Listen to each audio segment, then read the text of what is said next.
बिस्मिल्लाहिर्रहमानिर्रहीम अस्सलामु अलैकुम। सबा अबड़ो तव्हां सभिनी जी ख़िदमत में हाज़िर आहे। मूंखे उमेद आहे ऐं अल्लाह खां दुआ आहे तव्हां सभु ठीकु ठाक हूंदव, ख़ुशि हूंदव, ख़ैराफ़ियत सां हूंदव ऐं अल्लाह करे तव्हांखे कोई ग़म न मिले। अल्लाह करे तव्हांजो हर ॾींहुं हमेशह ख़ुशियुनि वारो गुज़रे, हमेशह तव्हांजो ही ॾींहुं बि हर ॾींहुं जीअं ख़ूबसूरत गुज़रे। अगरि कोई टास्क रहियल आहे त अल्लाह करे तव्हांजो उहो टास्क बि पूरो थिए। अच्छा, कुझु माण्हू पाण सां गॾु टास्क खणी हलंदा आहिनि, जीअं पंहिंजी रूटीन सेट कंदा आहिनि, जीअं पंहिंजो स्केड्यूल सेट कंदा आहिनि त अॼु असांखे ही शइ करणी आहे, हिते हिते वञिणो आहे, हिननि सां मीटअप करिणो आहे, कुझु रहियल हूंदियूं आहिनि शयूं उन्हनि खे कंप्लीट करिणो आहे ऐं वरी कुझु टास्क रहिजी बि वेंदा आहिनि। शेड्यूल ठाहिणु छा ज़िंदगी में सही हुजे थो ऐं हुजणु खपे। इहे कुझु माण्हू फॉलो बि कनि था ऐं कुझु माण्हू फॉलो न कंदा आहिनि। जीअं रूटीन में रहणु चाहिनि था ऐं घणो मसरूफ़ नथा रहणु चाहिनि ऐं पाण खे थोरो ईज़ी कूल एंड काम रखणु चाहींदा आहिनि त उहे शायदि शेड्यूल खे न ठाहींदा आहिनि, शेड्यूल सेट बि न कंदा आहिनि ऐं शेड्यूल जे हिसाब सां हलणु बि न चाहींदा आहिनि। उन्हनि जो माइंड सिर्फ़ु इहो ई हूंदो आहे त असीं जॉब कंदासीं, फ़िलहालु जॉब ते त वञूं, उनखां पोइ वरी ॾिसूं था जहिड़ो वक़्तु मिलियो, जेतिरो वक़्तु मिलियो ऐं पोइ वरी पंहिंजा ॿिया खोड़ सारा जेके बि कम रहियल आहिनि टाइम मिलियो त ॾिसी वठंदासीं। ऐं ईअं ई थींदो आहे, हुननि जो शेड्यूल न आहे हूंदो पर कुझु अहिड़ियूं शयूं हुननि सां गॾु थी वेंदियूं आहिनि, उन्हनि सां अहिड़ियूं कुझु वाक़िया थी वेंदा आहिनि उन्हनि सां ऐं उहे चवंदा आहिनि त ॾिसो मां हेॾे न वञी सघियुमि पर हेॾां कॉल अची वई ऐं हीउ इलाही इंपॉर्टेंट कमु निकिरी आयो, सो मां उन इंपॉर्टेंट कम सां हलियो वियुमि। कुझु अहिड़ा इंपॉर्टेंट कमु जेके ज़िंदगी में न हूंदा आहिनि पोइ बि इंपॉर्टेंट थी वेंदा आहिनि ऐं शेड्यूल जे मुताबिक़ बि न हूंदा आहिनि, रिलेटेड बि न हूंदा आहिनि, पोइ बि असांखे उन्हनि खे मुंहुं ॾियणो पइजी वञे थो। ऐं इहो ई ज़िंदगीअ जो एक्सपीरियंस हूंदो आहे जेको हर इंसान जी ज़िंदगीअ में थींदो आहे। अहिड़ा तजुर्बा, अहिड़ा वाक़ियात असांखे खोड़ कुझु सेखारे वेंदा आहिनि ऐं उहे शायदि असांखे पोइ अॻियां ज़िंदगी में कमु ईंदा आहिनि। या वरी असीं पंहिंजे ॿारनि खे जॾहिं हिस्ट्री ॿुधाइणु विहंदा आहियूं, जॾहिं स्टोरियूं ॿुधाइणु विहंदा आहियूं त मूंसां हीउ वाक़ियो बि थियो आहे ऐं मां हिन कम सां वञण वारो हुयुमि, सोचियो त हुयो त ठीकु आहे टाइम मिलंदो त मां हीउ करे वठंदमि ऐं उनखां पोइ मां वञी न सघियुमि बल्कि मूंसां हीउ इंसिडेंट पेश अची वियो ऐं ज़िंदगी जो हिकिड़ो नओं तजुर्बो बि हासिलु थी वियो ऐं सबक़ बि मिली वियो। इंसान जी ज़िंदगी में खोड़ सारा सबक़ बि मिलनि था, असांखे पाण खे मिलंदा आहिनि, हर मोड़ ते नओं सबक़, यादगार सबक़, हर शइ खे एक्सप्लोर करण जो टाइम न आहे हूंदो पर जेतिरियूं बि शयूं असांजे साम्हूं ईंदियूं आहिनि उन्हनि मां कुझु न कुझु हासिलु करे वठंदा आहियूं, सिखी वठंदा आहियूं। जीअं असीं ॾिसूं था त दुनिया वधे पई अॻियां ऐं इलाही माण्हू डिजिटलाइज़ थी विया आहिनि, खोड़ सारा मुल्क अॻियां वधी विया आहिनि। ख़ासि करे AI जो जॾहिं खां दौरु अची वियो आहे, रोबोटिक दौरु अची वियो आहे, उन में ॾिसूं था त खोड़ सारियूं चेंजिस थी वियूं आहिनि ऐं गॾोगॾु चैलेंजिस बि असांखे साम्हूं ॾिसण में अचनि पिया। हाणे चैलेंजिस कहिड़ा आहिनि? चैलेंजिस सभिनी खे ख़बर हूंदी आहे त असां कंहिं न कंहिं फील्ड में वेंदासीं त असांखे चैलेंजिस त बाक़ाइदा फेस करणा पवंदा। इन ॻाल्हि खे असीं रद्द नथा करे सघूं। ज़ाहिर आहे कंहिं बि ऑफिस में अगरि असीं नई जॉब करणु वेंदासीं उते चैलेंजिस मिलंदा आहिनि। सभ खां पहिरीं त कोई असांखे जॻह न ॾींदो, जॻह असांखे पाण ठाहिणी पवंदी आहे ऐं उहा जाइ ठाहिण में वक़्तु लॻंदो आहे। कंहिंखे जल्दी बि मिली वेंदी आहे, कंहिंखे कुझु देरि सां मिलंदी आहे। उनखां पोइ जेके टास्क मिलंदा आहिनि उनखे वक़्त सिर पूरो करिणो हूंदो आहे त जीअं असीं पंहिंजे पाण खे मञराए सघूं। ॿियो, टाइम जी पंक्चुअलिटी, इहे सभु जेके शयूं आहिनि इन्हनि खे जॾहिं मिलाईंदा आहियूं त मुल्क इन हवाले सां ई तरक़ी कंदा आहिनि। ऐं जीअं ई AI जो ज़मानो अची वियो आहे, रोबोटिक ज़मानो अची वियो आहे ऐं जेतिरो साइंस इन में कमु कयो आहे ऐं जेकी तरक़ी थी आहे इहो इन ई हिसाब सां आहे त जीअं पंहिंजो वक़्तु बि ज़ाया न कयो आहे, पंहिंजा तजुर्बा बि कया विया ऐं उन्हनि जो एक्सपेरिमेंट बि कयो वियो पंहिंजे ई मुल्क जे फ़ाइदे जे लाइ। जीअं रोबोट जी ॻाल्हि कंदा आहियूं, असांखे ख़बर आहे त दुबई में रोबोट कमु कनि था, चाइना में कमु कनि था, चीन में कमु कनि था, ॿिया केतिरा ई मुल्क आहिनि जिते हिन वक़्तु रोबोट कमु कनि था।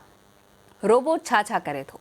रोबोट असांखे कार्ड ॾिए थो, यानी कि अगरि असांखे मेट्रो जो कार्ड खपे थो दुबई में, असांखे शॉपिंग मॉल वञिणो आहे त असांखे कार्ड खपे थो, असांखे बैंक जो कुझु बि कमु करिणो आहे त असांखे उते बि दुबई में रोबोट मिले थो। इन खां अलावा जापान में अगरि असां ॾिसूं था त जापान में टीचर्स रोबोट आहिनि, उहे पढ़ाइनि था, AI पढ़ाइनि था। अच्छा, जापान तमामु घणी रोबोट में तरक़ी कई आहे ऐं रोबोट उन्हनि खे घरनि में बि मिले थो, माण्हुनि खे फैसिलिटेट करे थो। जापान में जेके रोबोट ठहनि था उहे ॿियनि कंट्रीज़ ताईं बि एक्सप्लोर कया वञनि था, एक्सपोर्ट कया वञनि था ऐं उन खां पोइ उहे असांखे घरनि में नज़र अचनि था। यानी कि तव्हांखे हाणे कंहिं चौकीदार जी ज़रूरत न आहे, तव्हांखे बावर्ची जी ज़रूरत न आहे, तव्हांखे रोबोट ई पाण पचाए खाराए थो ऐं तव्हांजे पूरे घर जी सफ़ाई बि करे थो, क्लीन रखे थो, तव्हांजे घर खे सेफ रखे थो। जेसिताईं तव्हां ईंदा तव्हांजो वेट बि करे थो त हिन वक़्तु ईंदा ऐं तव्हांखे ख़बर आहे तव्हांखे छा पीअणो आहे, छा खाइणो आहे, हू फ़ौरन सां तव्हांजे लाइ तयारु करे वठे थो। इहो कीअं? तव्हां वेही थ्रो AI हुनखे मैसेज पहुचायो था ऐं मूंखे ही खाइणो आहे, मुंहिंजो मूड आहे, मां विदिन 15 मिनट्स घर पहुची वेंदमि ऐं मूंखे ही शयूं रेडी खपनि ऐं हू पाण रोबोट सेट करे वठे थो, ठाहे वठे थो ऐं जीअं ई तव्हां ईंदा तव्हांजे अॻियां बि उहो खणी करे पेश करे थो। इन खां अलावा रोबोट पंहिंजी बैटरी पाण चेंज करे थो। पहिरीं त रोबोट बैटरी ते हले पियो ऐं उनखां पोइ जॾहिं हुनजी बैटरी ख़तमु पई थी वञे त इंसान ई हुनजी मदद करे पियो, यानी कि बैटरी चेंज। पर हाणे रोबोट पंहिंजी बैटरी बि पाण चेंज करे थो, त यानी कि हाणे मूंखे चार्ज थियण जी ज़रूरत आहे, हाणे मूंखे बैटरी मुंहिंजी चार्ज करणी पवंदी। उन खां अलावा चीन में अगरि ॾिसूं था त फैक्ट्रीज़ में, कंपनीज़ में खोड़ सारा रोबोट कमु कनि था जेके गाॾियूं ठाहिनि था। इन खां अलावा जेका वॾी शइ असां ॾिठी आहे उहा आहे इंसानी उज़वा, यानी कि इंसानी ऑर्गन्स ते कमु करणु, ऑपरेट करणु। बिल्कुलु इंसान जी ऑपरेशन, इंसान जी सर्जरी बि हिन वक़्तु रोबोट करे थो, जेको असीं पाकिस्तान में, ओवरऑल पाकिस्तान में ॾिठो आहे त सिर्फ़ु ऐं सिर्फ़ु असांजी सिंध में इहा सर्जरी कई पई वञे जंहिंखे रोबोटिक सर्जरी चऊं था। ऐं अलहमदुलिल्लाह इहो सिंध गवर्नमेंट जो हिकिड़ो वॾो इनिशिएटिव आहे जंहिं सां माण्हू फैसिलिटेट थियनि पिया, पाण खे फैसिलिटेट कनि पिया। असां वटि बीमारियूं त खोड़ सारियूं आहिनि पर उन्हनि जा इलाज बि आहिनि, पर बीमारीअ जो वधणु ऐं बीमारीअ में हिकु ॿी का नई बीमारी जनम वठे थी, उहे छो? यानी कि जीअं असीं ॻाल्हाईंदा आहियूं कुझु मोज़ी मर्ज़ अहिड़ा आहिनि जेके लिकल हूंदा आहिनि, जीअं हेपाटाइटिस आहे जंहिंखे मौतमार मर्ज़ त चइजे थो पर उनखे साइलेंट किलर बि चइजे थो। ईअं ई असां वटि कैंसर आहे, TB आहे ऐं खोड़ सारियूं अहिड़ियूं ॿियूं बीमारियूं जंहिंजो इलाज हिन वक़्तु पाकिस्तान में फ्री ऑफ कॉस्ट थींदो आहे, थिए पियो। अॼु नाज़रीन असीं ॻाल्हाईंदासीं कैंसर ते। खोड़ सारा अहिड़ा मोज़ी मर्ज़ आहिनि जिन ते ॻाल्हाइणु ज़रूरी आहे। कैंसर जूं अलामतूं कहिड़ियूं आहिनि, कैंसर पैदा छो थींदी आहे ऐं कैंसर में कहिड़ियूं ॿियूं बीमारियूं असीं ॾिसूं था जेके एड थी वियूं आहिनि ऐं जिन खे असीं कैंसर चई सघूं था पर असांखे ख़बर न आहे। पुछंदासीं। अॼु असां वटि बहितरीनु महिमान डॉक्टर्स मौजूदु हूंदा नाज़रीन। मॉर्निंग विथ आवाज़ में तव्हां सां गॾु तव्हांखे मिलाईंदमि। नंढड़े ब्रेक खां पोइ महिमाननि ॾांहुं बि हलंदासीं।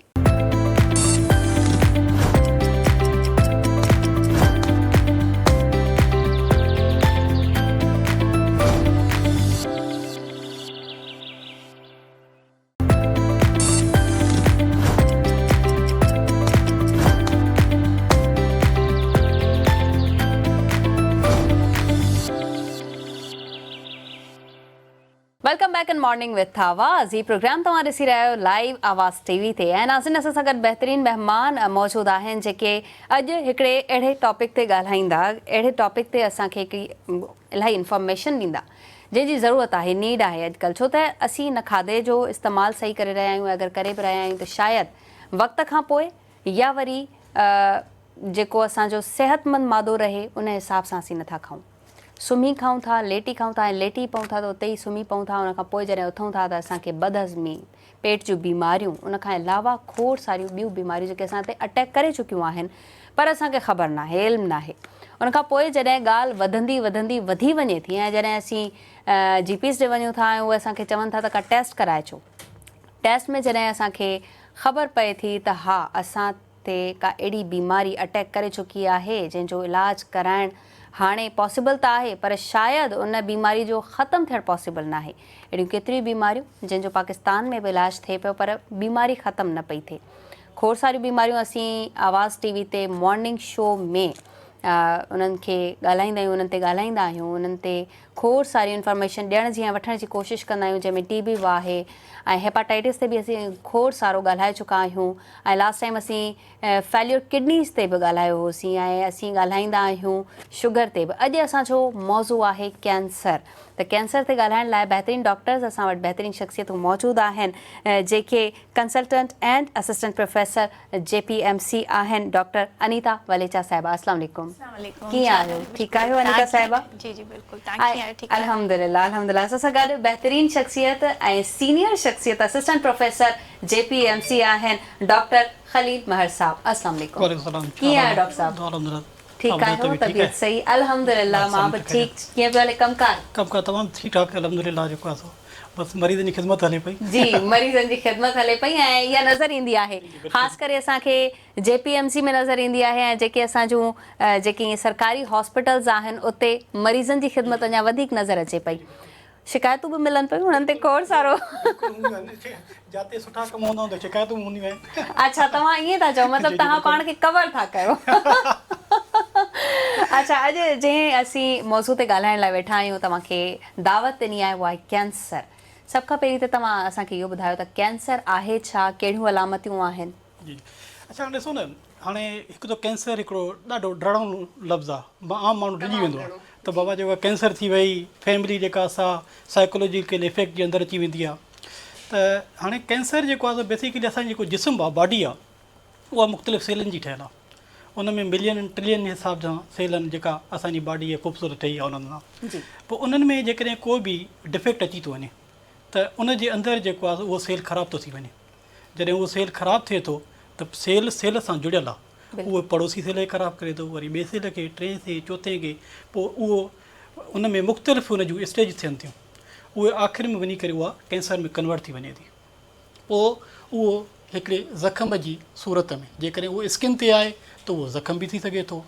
उहो किथे जेकॾहिं जिस्म जे अंदरि आहे त ॻोड़ीअ जी सूरत में बि थी सघे थो।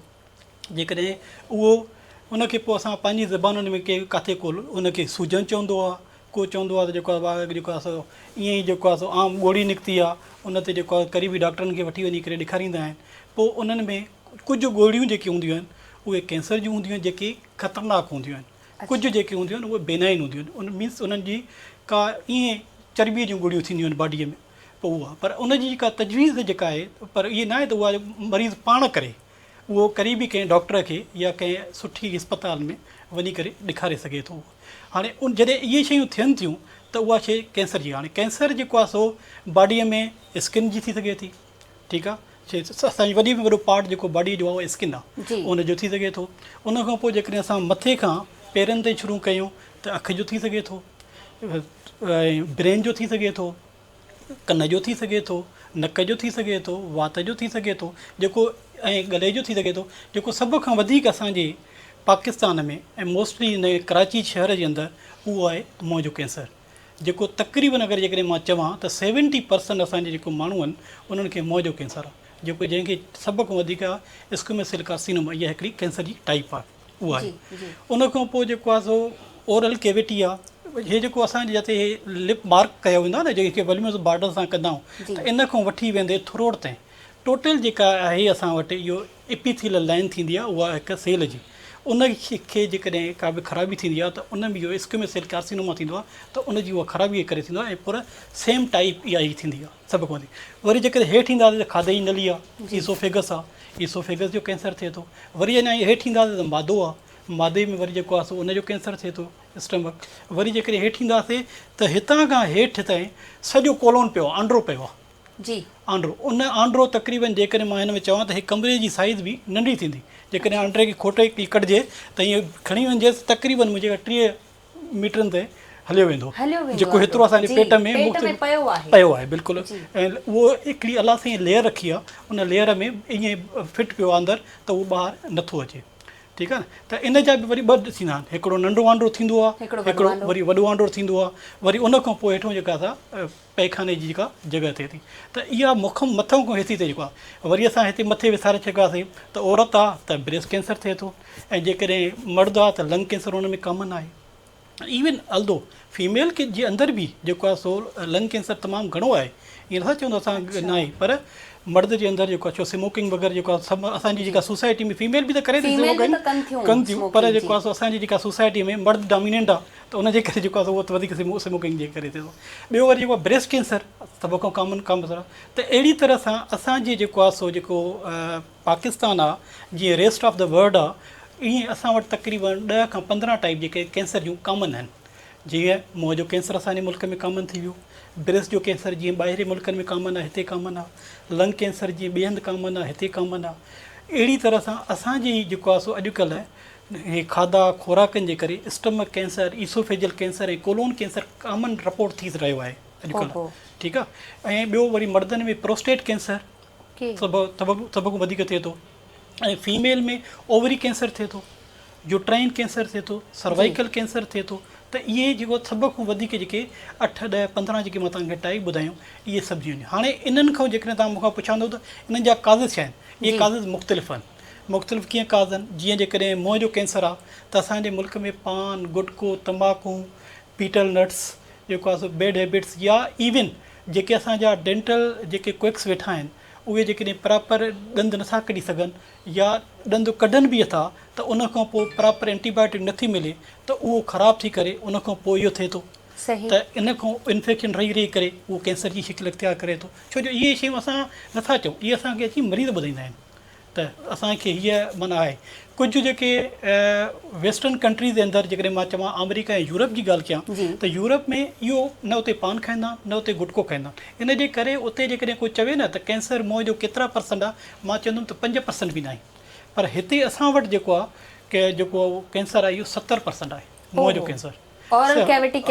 वरी जेकॾहिं मां ॻाल्हि कयां पाकिस्तान जी त इहा कराचीअ में सभ खां वधीक आहे, छो जो हिते सभ खां वधीक पान खाधो वेंदो आहे। तव्हां ॾिसो पंजाब में असांखे पान गुटको एतिरो न खाधो वेंदो आहे जी, तव्हां बलूचिस्तान में खाधो वेंदो अथव कुझु पटियुनि जे अंदरि, उते घटि आहे, न त नसवार जे करे ॾाढो घणो थिए थो उते तव्हां। ऐं नसवार जो बाक़ाइदे हिकिड़ो जॾहिं तव्हां करे कैंसर ॾिसो न त आम कैंसर खां डिफरेंट थींदो आहे। डिफरेंट छा थींदो आहे, हीअं खोले करे नसवार हिते रखनि था, उते रखी रखी प्रॉपर तरीक़े सां कॉलीफ्लावर जीअं गोभीअ जो गुल थींदो आहे ईअं हुनजी ग्रोथ थींदी आहे।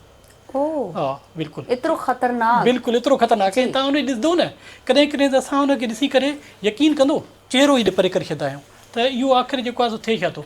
पोइ उनजी जेका शिकिल एॾी ख़राबु हूंदी आहे जो असांखे बि जेको आहे कॾहिं कॾहिं इंसान हूं न असां बि त को कंहिं ॿी मिटी आहे त कोन्ह ठहियल आहे जेको आहे त उनजे करे जेको असांखे माना अहिड़ी शइ थींदी आहे। कॾहिं कॾहिं त कंहिं पेशेंट में एतिरी स्मेल हूंदी आहे, इवन कुझु त मैगिट्स बि खणी ईंदा आहिनि। हा एतिरा मैगिट्स आहिनि जेके असांजे साम्हूं बि निकिरंदा आहिनि। हाणे तव्हां त जानवरनि जे अंदरि ॿुधा हूंदा या जेको आहे सो ॿियनि माण्हुनि जे जेके इहे पेट्स वग़ैरह पालींदा आहिनि उन्हनि जे अंदरि, पर असां त ह्यूमन बीइंग जे अंदरि इहे शयूं ॾिठियूं आहिनि। अल्लाह अकबर, यानी कि केतिरी न ख़तरनाक बीमारी आहे बिल्कुलु। त इहा जेको आहे माना इहे जेके कैंसर जूं वरी जेकॾहिं ईंदो हेठि त जेको आहे तव्हांखे खाधे पीते जेको अॼुकल्ह जेको असांजी डाइटरी हैबिट्स आहिनि उहे हेल्दी फूड जी तरफ़ न आहिनि। असां बर्गर खाधोसीं सॼो ॾींहुं गुज़ारो कयोसीं, ठीकु आहे, चांहि बिस्किट खाधासीं गुज़ारो कयोसीं, ठीकु आहे। त अहिड़ी तरीक़े सां माण्हू जेको आहे सो वरी उनजी जेको स्टमक खे जेको आहे प्रॉपर उनखे पीथी लाइन जे लाइ हेल्दी फूड त मिले कोन थो। न असां सब्जियूं खाऊं था, न असां फ्रूट्स खाऊं था, न इहे शयूं खाऊं। अच्छा, वक़्त खां अॻु में बि नथा खाऊं, वक़्त खां बाद में था खाऊं, वक़्त ते न खाइण ऐं हेल्दी न खाइण, खोड़ सारी बीमारियूं जनम वठनि थियूं। डॉक्टर साहिबु मौजूदु आहिनि, अनीता साहिबा बि मौजूदु आहे। डॉक्टर अनीता साहिबा, तव्हां कीअं डिफाइन कंदा कैंसर, तव्हांजी नज़र में छा आहे? जीअं त सर पहिरियों ई ॿुधायो त ॻाल्हि उहा ई आहे, बसि थोरे कुझु अल्फाज़ चेंज में मां ईअं ई चवंदमि त जीअं हिकु भित ठाहिण लाइ सिरूं खपंदियूं आहिनि न, सिरनि सां ठहंदी आहे, तीअं असांजी बॉडी जेकी आहे न इन सिरनि सां ठहियलु आहे जंहिंखे असां जीवघड़ो यानी सेल चवंदा आहियूं, ठीकु आहे। सेल में सेल जेको आहे न असांजी स्ट्रक्चर ऐं फंक्शनल यूनिट आहे असांजी बॉडी जो, फंक्शन बि उन मां थींदा आहिनि, स्ट्रक्चर बि बॉडी उन जी ठहियलु आहे, ठीकु आहे। उनमें DNA, RNA, जीन्स ऐं ॿिया बि खोड़ सारा फंक्शन हाउस आहिनि जेके असांजी बॉडी खे हलाइनि था। अच्छा, जीअं जीअं माना उमिरि वधंदी वेंदी आहे छा थींदो आहे, नया सेल ठहंदा आहिनि, पुराणा डरंदा रहंदा आहिनि, ठीकु आहे। अच्छा, नए सेल ठहण ऐं पुराणे डरण जे दौरान अगरि उन में कोई गड़बड़ अचे, कोई बि तरह जी गड़बड़ हुजे, एक्सटर्नल कोई फैक्टर्स हूंदा आहिनि, कोई जेनेटिक फैक्टर्स आहिनि, त उनमें कोई चेंज अची वञे न त उनजे करे छा थींदो आहे त उहो जेको आहे न गैर मामूली तौर ते वधंदा रहंदा आहिनि ऐं उन वधी करे छा कंदा आहिनि, काथे ॻोड़ी जी शिकिल इख़्तियार कंदा आहिनि, काथे वरी डिफरेंट तरीक़े सां प्रेज़ेंटेशन हूंदी आहे। त इन में माना कैंसर इन खे चइबो आहे त माना गैर मामूली तौर ते जेको आहे जेके सेल्स आहिनि उहे वधनि था ऐं उन खे असां कैंसर चवंदा आहियूं। ऐं उहो चेंज बॉडी में कोई बि थी सघे थो, जेको आहे न माना DNA RNA जीन या ॿियो कोई चेंज थी सघे थो। वधंदड़ उमिरि ख़ुदि हिकु जेको आहे न माना रिस्क फैक्टर आहे कैंसर थियण लाइ। ठीकु आहे, त कैंसर इन तरीक़े सां डिफाइंड आहे त कैंसर छा। अच्छा, कोलोनिकल कैंसर जे बारे में खोड़ सारो ॿुधो आहे ऐं ख़बर नाहे असांखे छा आहे। असां वटि डॉक्टर्स मौजूदु आहिनि, उन्हनि खां ज़रूरु पुछंदासीं। वठूं था नाज़रीन नंढिड़ो ब्रेक, हेॾां न वञो, वरी वापसि था अचूं।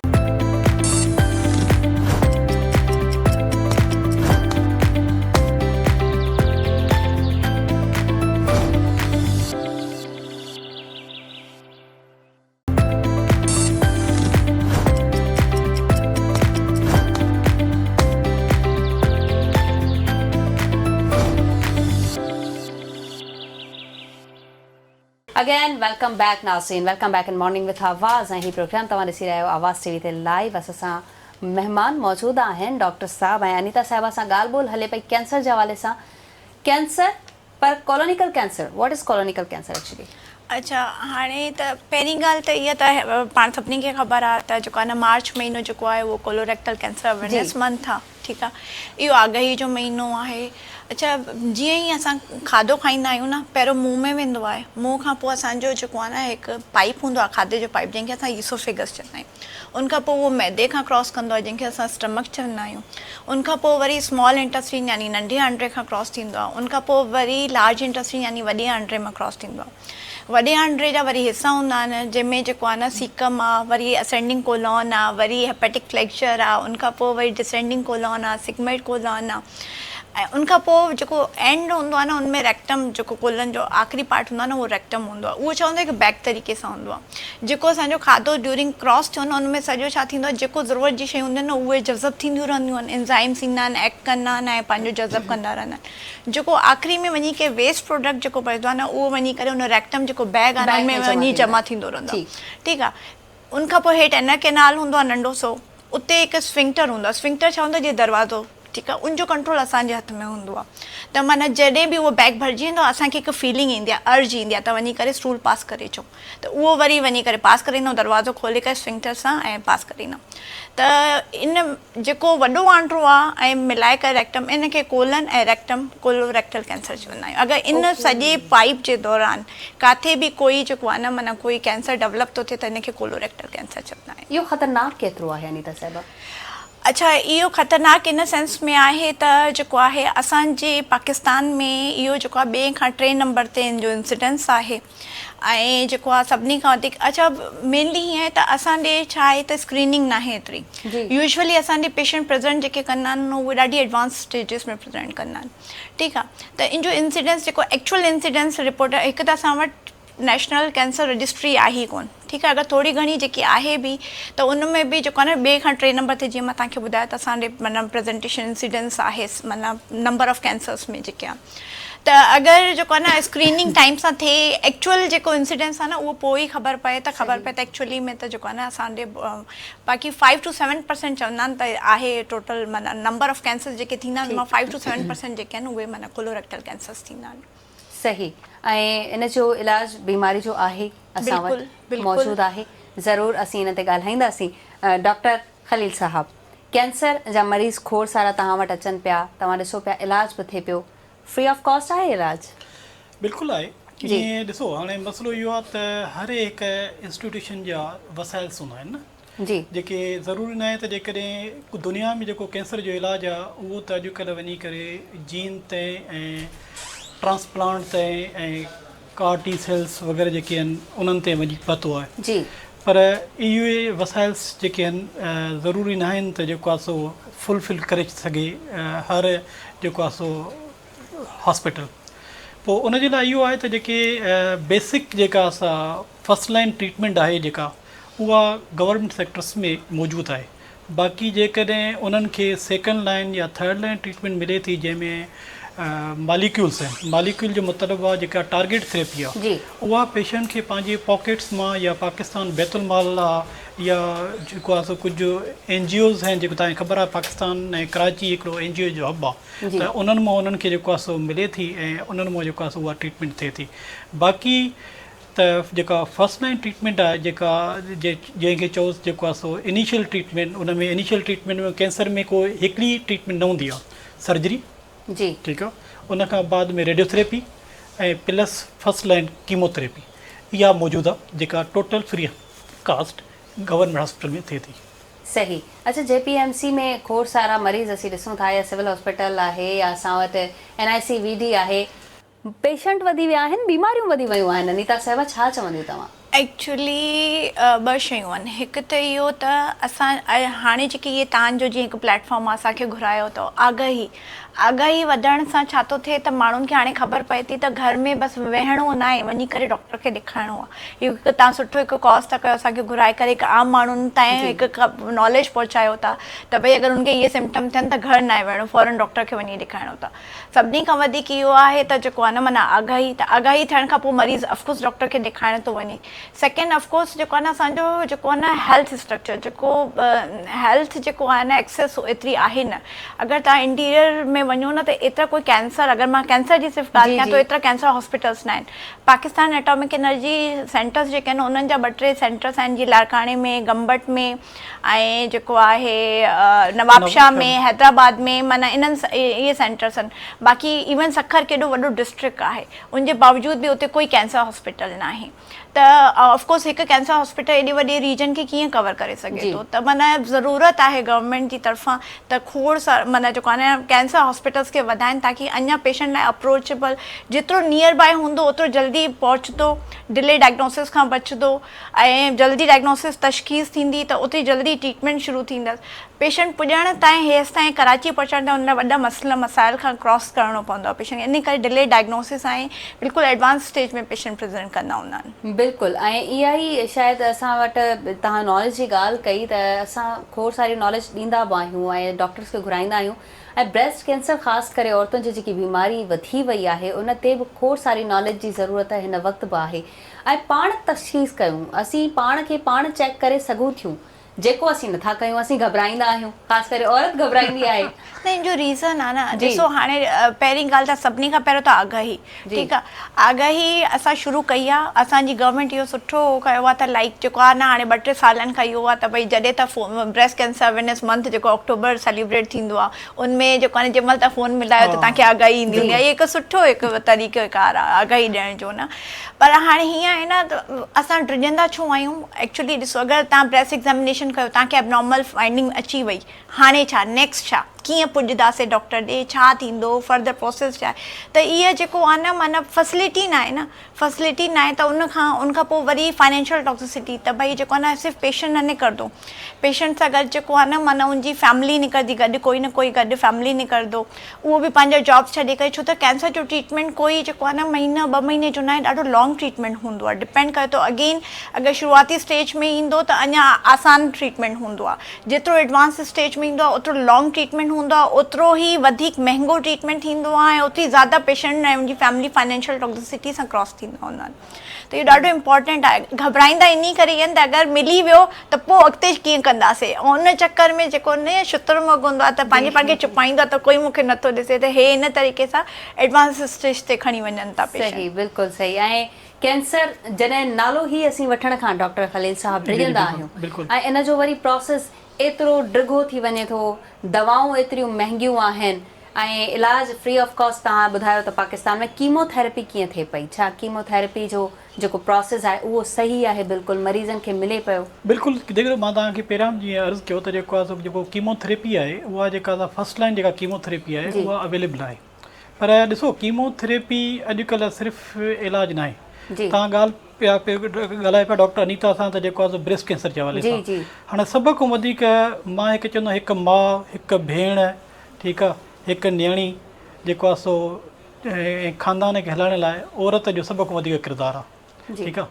उनजे लाइ जेको आहे सो जेकॾहिं कंहिंखे तड़कण दौरान त माण्हू साबुण त पंहिंजे जिस्म ते हणंदो आहे न, उन सां जेकॾहिं हिकिड़ो ॻोड़ी महसूसु थिए थी, त मुंहिंजे ख़्याल मुताबिक़ उन खां पोइ जेकॾहिं क़रीबी डॉक्टर वञनि था, चलो उन वटि बि न बि वञनि, कंहिं फीमेल खे वञी ॾेखारनि था त सिर्फ़ु 2 शयूं आहिनि इम्पॉर्टेंट। हिकु आहे जेकॾहिं उनजी उमिरि 35 सालनि खां घटि आहे त अल्ट्रासाउंड आहे, जेकॾहिं 35 सालनि खां मथे आहे त मेमोग्राम आहे। ठीकु आहे, उहो थियो।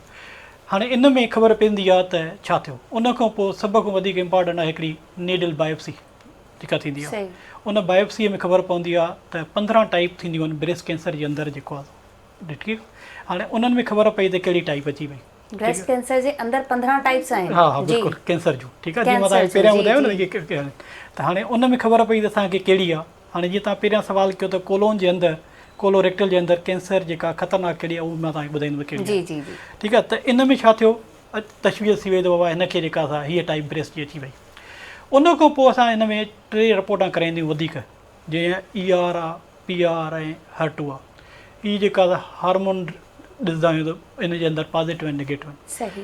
पर पर जेकॾहिं इहे पॉज़िटिव आहिनि ऐं HER2 नेगेटिव आहे त सुठी प्रोग्नोसिस आहे। पर जेकॾहिं HER2 पॉज़िटिव आहे त पोइ हिकु कीमोथेरेपी जी जेका साइकिल जी कास्ट आहे 4.5 खां 5 लख रुपया। सिर्फ़ु हिकिड़ी जी? जी, जेका मां तव्हांखे हिकिड़ी सवले तरीक़े सां खणी आहियां। जी ठीकु आहे, 4 खां 5 लख हिकु साइकिल माना कीमोथेरेपी जी आहे, जेका स्टैंडर्ड ऑफ केयर माना उहो जेको अमेरिका या यूरोप या जेको आहे पाकिस्तान वेही करे ट्रीटमेंट थींदी सेम थींदी। ठीकु आहे। हाणे 5 लखनि जी हिकु साइकिल, जी। ॿी साइकिल वरी तव्हां वठो उनखे, 3 साइकिल, ईअं अहिड़े तरह 6 साइकिल कीमोथेरेपी जी लॻंदियूं इहे। 6 साइकिल। ठीकु आहे। उन खां पोइ उन पेशेंट जी ऑपरेशन थींदी। ठीकु आहे, ऑपरेशन थी वई। ऑपरेशन खां पोइ ॾिसणो पवंदो त असांखे रिस्पॉन्स केतिरो मिलियो आहे। उहा जेका रिपोर्ट जी ऑपरेशन थींदी उन में ॾिठो वेंदो केतिरो आहे। पर जेकॾहिं असांखे रिस्पॉन्स मिलियो आहे 100% त सेम ट्रीटमेंट कंटिन्यू रहंदी 1 साल ताईं। ठीकु आहे। अच्छा। हाणे तव्हां पैसनि जो हिसाबु पाण लॻाइजो। ठीकु आहे। पर जेकॾहिं इते रिस्पॉन्स न मिलियो आहे ऐं ट्यूमर जेको आहे 1 सेंटीमीटर जो बि पियो आहे त इन खां मक़सदु आहे त हुन पेशेंट खे तव्हां खणी वञो सेकंड लाइन ट्रीटमेंट ते। उहा हिकिड़ी जेका साइकिल पेशेंट जी तक़रीबन 2.5 खां 3 लखनि जी हिकिड़ी साइकिल आहे जेका उहा हलंदी रहंदी। उन खां पोइ बि गाइडलाइन चवनि थियूं, जेके अमेरिकन गाइडलाइन जिन ते असां फॉलो कंदा आहियूं, उहे चवनि थियूं त उन जी एक्सटेंडेड थेरेपी अञा हलायो था मथे 1 साल ताईं। उहा तक़रीबन 2.5-3 लखनि जी आहे। तव्हां ॿुधायो त हिकु पेशेंट ते केतिरो ख़र्चो थियो। त हाणे इहो आहे त डिपेंड करे थो पेशेंट ते त कहिड़ो पेशेंट अचे थो, उन जी ट्रीटमेंट कहिड़ी थिए थी। तव्हां मूंखे ॿुधायो त छा असांजी जेका गवर्नमेंट आहे उन जे अंदरि एतिरी कैपेबिलिटी आहे जो अॼु असां जेके जंग किथे ॿियनि लॻल आहे ऐं असां स्मार्ट लॉकडाउन जी तरफ़ वञी रहिया आहियूं ऐं फिनेंशियल क्राइसिस असांजो कंट्रीज़ एतिरो आहे त बहरहाल जेका शइ आहे, जेका शइ गवर्नमेंट अस्पतालुनि में थिए थी उहा बहितर थिए थी असांजे सर्कमस्टेंसिस जे हिसाब सां। बाक़ी जेका ट्रीटमेंट न आहे या एक्सटेंडेड थेरेपी आहे, रिसर्च आहे न, रिसर्च रोज़ानो नई थी अचे। जी। उन जे करे डिफरेंट ट्रीटमेंट्स रोज़ानो नयूं थियूं अचनि। Being a doctor, being a researcher, being a oncologist, मां त उन शइ ते वेंदुसि न त जेका स्टैंडर्ड बहितर खां बहितर मुंहिंजे मरीज़ जो हूंदो। पर जेकॾहिं गवर्नमेंट अस्पताल में वेही करे मां इहा शइ लिखां त ॿुधायो त पेशेंट वीचारो पंहिंजो घर त न विकिणंदो न। ऐं असां कॾहिं न चाहींदासीं त कंहिंजो को घर विकिणणु हुजे या कंहिंजी का ज़मीन विकिणणु हुजे या कंहिंखे का ढगी हुजे। हाणे मूंखे हिकिड़े डॉक्टर दोस्त आहे, मां तव्हांखे हिकिड़ी ॿुधायांव थो। उन चयोसि डॉक्टर साहिबु वटि चयो, डॉक्टर साहिबु मुंहिंजी घरवारीअ खे जेको आहे कैंसर आहे। जी। हुन चयो बाबा हिन में जेको आहे कीमोथेरेपी जेका लॻंदी उहा हेतिरे पैसनि जी आहे। त असांजा सिंधी अबोझ, असांजा जेको आहे तमामु हिकिड़ा ईअं सम्झो त वीचारनि खे ख़बर ई न, हुन इहे हथ ते ॻणियूं त मूं वटि 40 मियूं बीठियूं आहिनि। अच्छा। डॉक्टर साहिबा तव्हां इलाजु शुरू कयो, मां जेको आहे इहे मियूं हुन ते खपाईंदुसि। तव्हां सम्झो था त असांजे डॉक्टर छा असांजी इंसान न आहियूं? असां खां कंहिं वक़्तु उन वक़्तु कंहिं फीलिंग पुछी हूंदी त उन जा हुन चयो त माना इहो रोज़गारु जेको हुन वटि 40 मियूं बीठियूं आहिनि उहे त हुनजे ॿार जूं आहिनि न, उनजी फैमिली उन ते डिपेंड कंदी हूंदी न। जेकॾहिं उहा बि ख़तमु थी वञे त पोइ छा थींदो?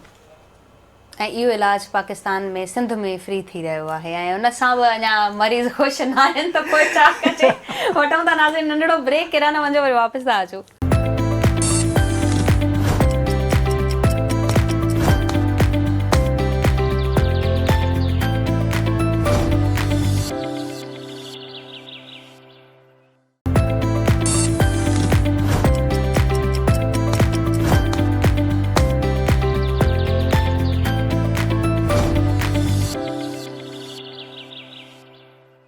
हिकु बार ॿीहर भलीकार मॉर्निंग विथ आवाज़ प्रोग्राम में अनीता साहिबा कोलोरेक्टल कैंसर ते असीं ॻाल्हायोसीं पर इन जो ख़तरो सभिनी खां वधीक कंहिंखे आहे छा मर्दनि खे या औरतुनि खे?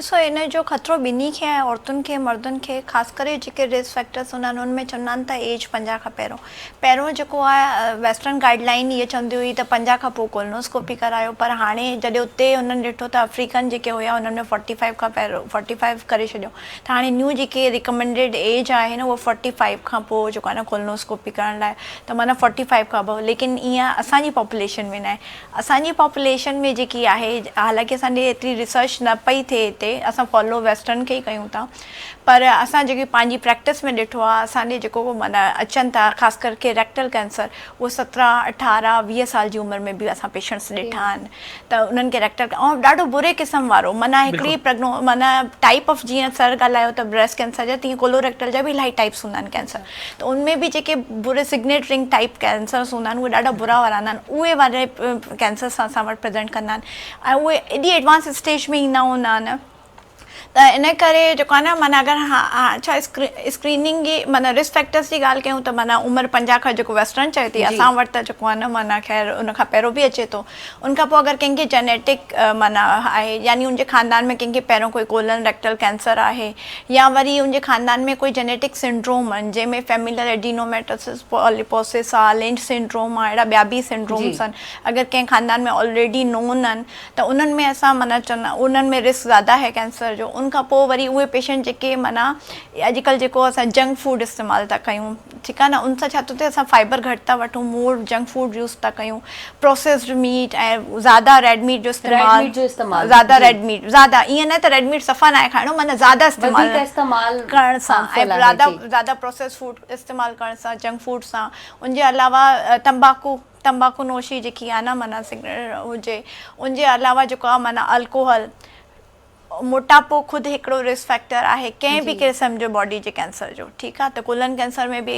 वॾो माना जो रोल आहे ओबेसिटी जो ठीकु आहे उनखां पोइ वरी जेको असांजी फिज़िकल एक्टिविटी अॼुकल्ह सिडेंटरी लाइफ स्टाइल थी वियो आहे त असां माना मोबाइल ते लॻा पिया आहियूं टीवी ॾिसूं था माना सभु कुझु कंप्यूटर ते कमु था कयूं त सिडेंटरी लाइफ स्टाइल इहे सभु इन जा रिस्क फैक्टर्स आहिनि त जेको आहे हिननि खे कोलन कैंसर थी सघनि था। अच्छा कोलोरेक्टल कैंसर ख़तरनाक बि आहे जीअं तव्हां ॿुधायो पर सिम्पटम्स कहिड़ा आहिनि असांखे ख़बर कीअं पए त जीअं असीं अर्ली स्टेज में असां ख़बर पइजी वञे असीं डॉक्टर सां वञी रुजू कयूं? जी अच्छा इन में जेके अलामात में असां ॻाल्हि कंदासीं त अगरि कंहिंखे बि चाहे मर्द हो चाहे औरत हो हाणे त जीअं मां पहिरियों ई डिस्कस कयो त एज जो बि असां ठीकु आहे त माना उनखे अगरि परसिस्टेंट यानी लगातार उनखे किथे बि पेट में सूर रहे थो जेको आम दवा खाइण सां ठीकु नथो थिए ठीकु आहे अच्छा उनखां पोइ वरी पाखाने में न रत जो अचणु हाणे अक्सर छा थींदो आहे त माण्हू बवासीर सोचे करे त माना जेको आहे न बवासीर थी सघे थो बिल्कुलु लेकिन ज़रूरी न आहे त उहो बवासीर हुजे त इन लाइ बिना चेकअप कराए बिना कोलोनोस्कोपी कराए ख़ाली ट्रीटमेंट न कराइणो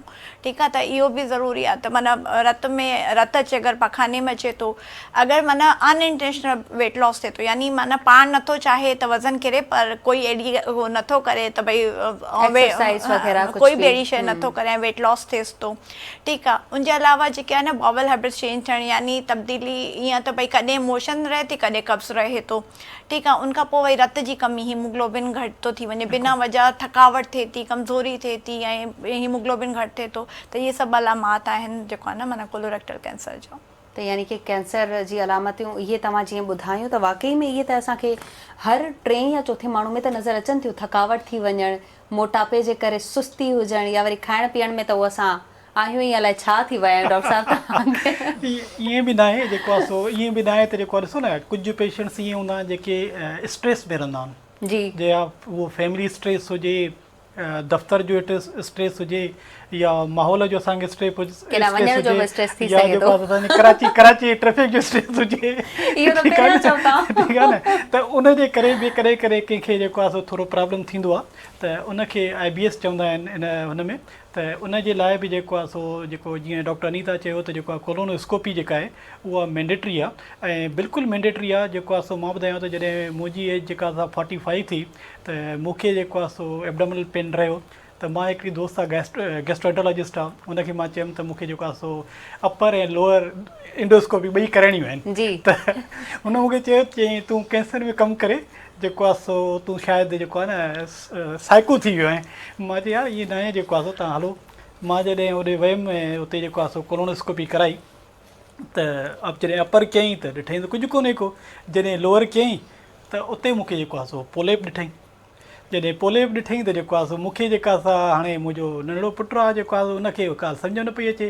हुन चयो मूंखे जेको आहे सो नंढड़ी सर्जरी करणी आहे। जी त हुन चयोसि जेको आहे मूंखे ख़बर न आहे, बाबा सां ॻाल्हायो। हुन मूंखे न छे मूं रिकवर कयो।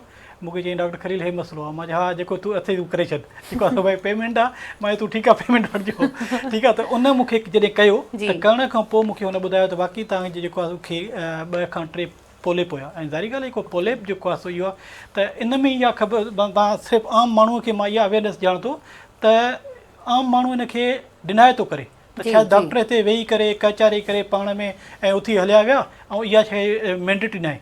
Colonoscopy is the mandatory. असां जेको आहे न कुझु ट्यूमर अहिड़ा हूंदा आहिनि जंहिंजी स्क्रीनिंग थी सघंदी आहे। जी जे उन में जेको आहे सो कोलोन वाइड ट्यूमर आहे जंहिंमें असां कोलोनोस्कोपी जे थ्रू स्क्रीन करे सघूं था 45-50 साल जी उमिरि में।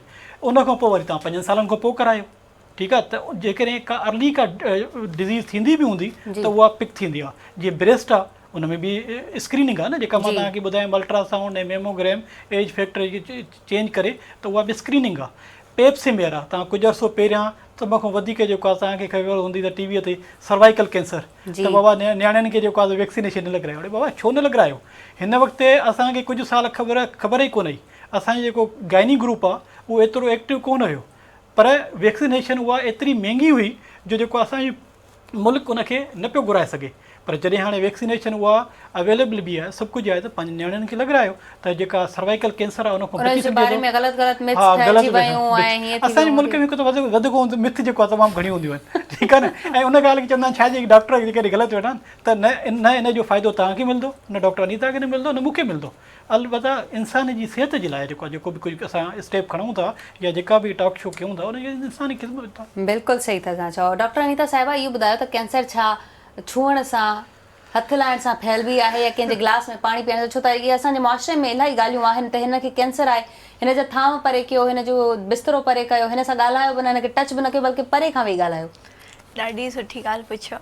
वजह इहा त पहिरीं ॻाल्हि त हिनखे असां नॉन कम्युनिकेबल डिज़ीज़ चवंदा आहियूं। ओके। अच्छा, कम्युनिकेबल यानी जेको हिकु पेशेंट मां हिक मां ॿिए खे ट्रांसफ़र थिए।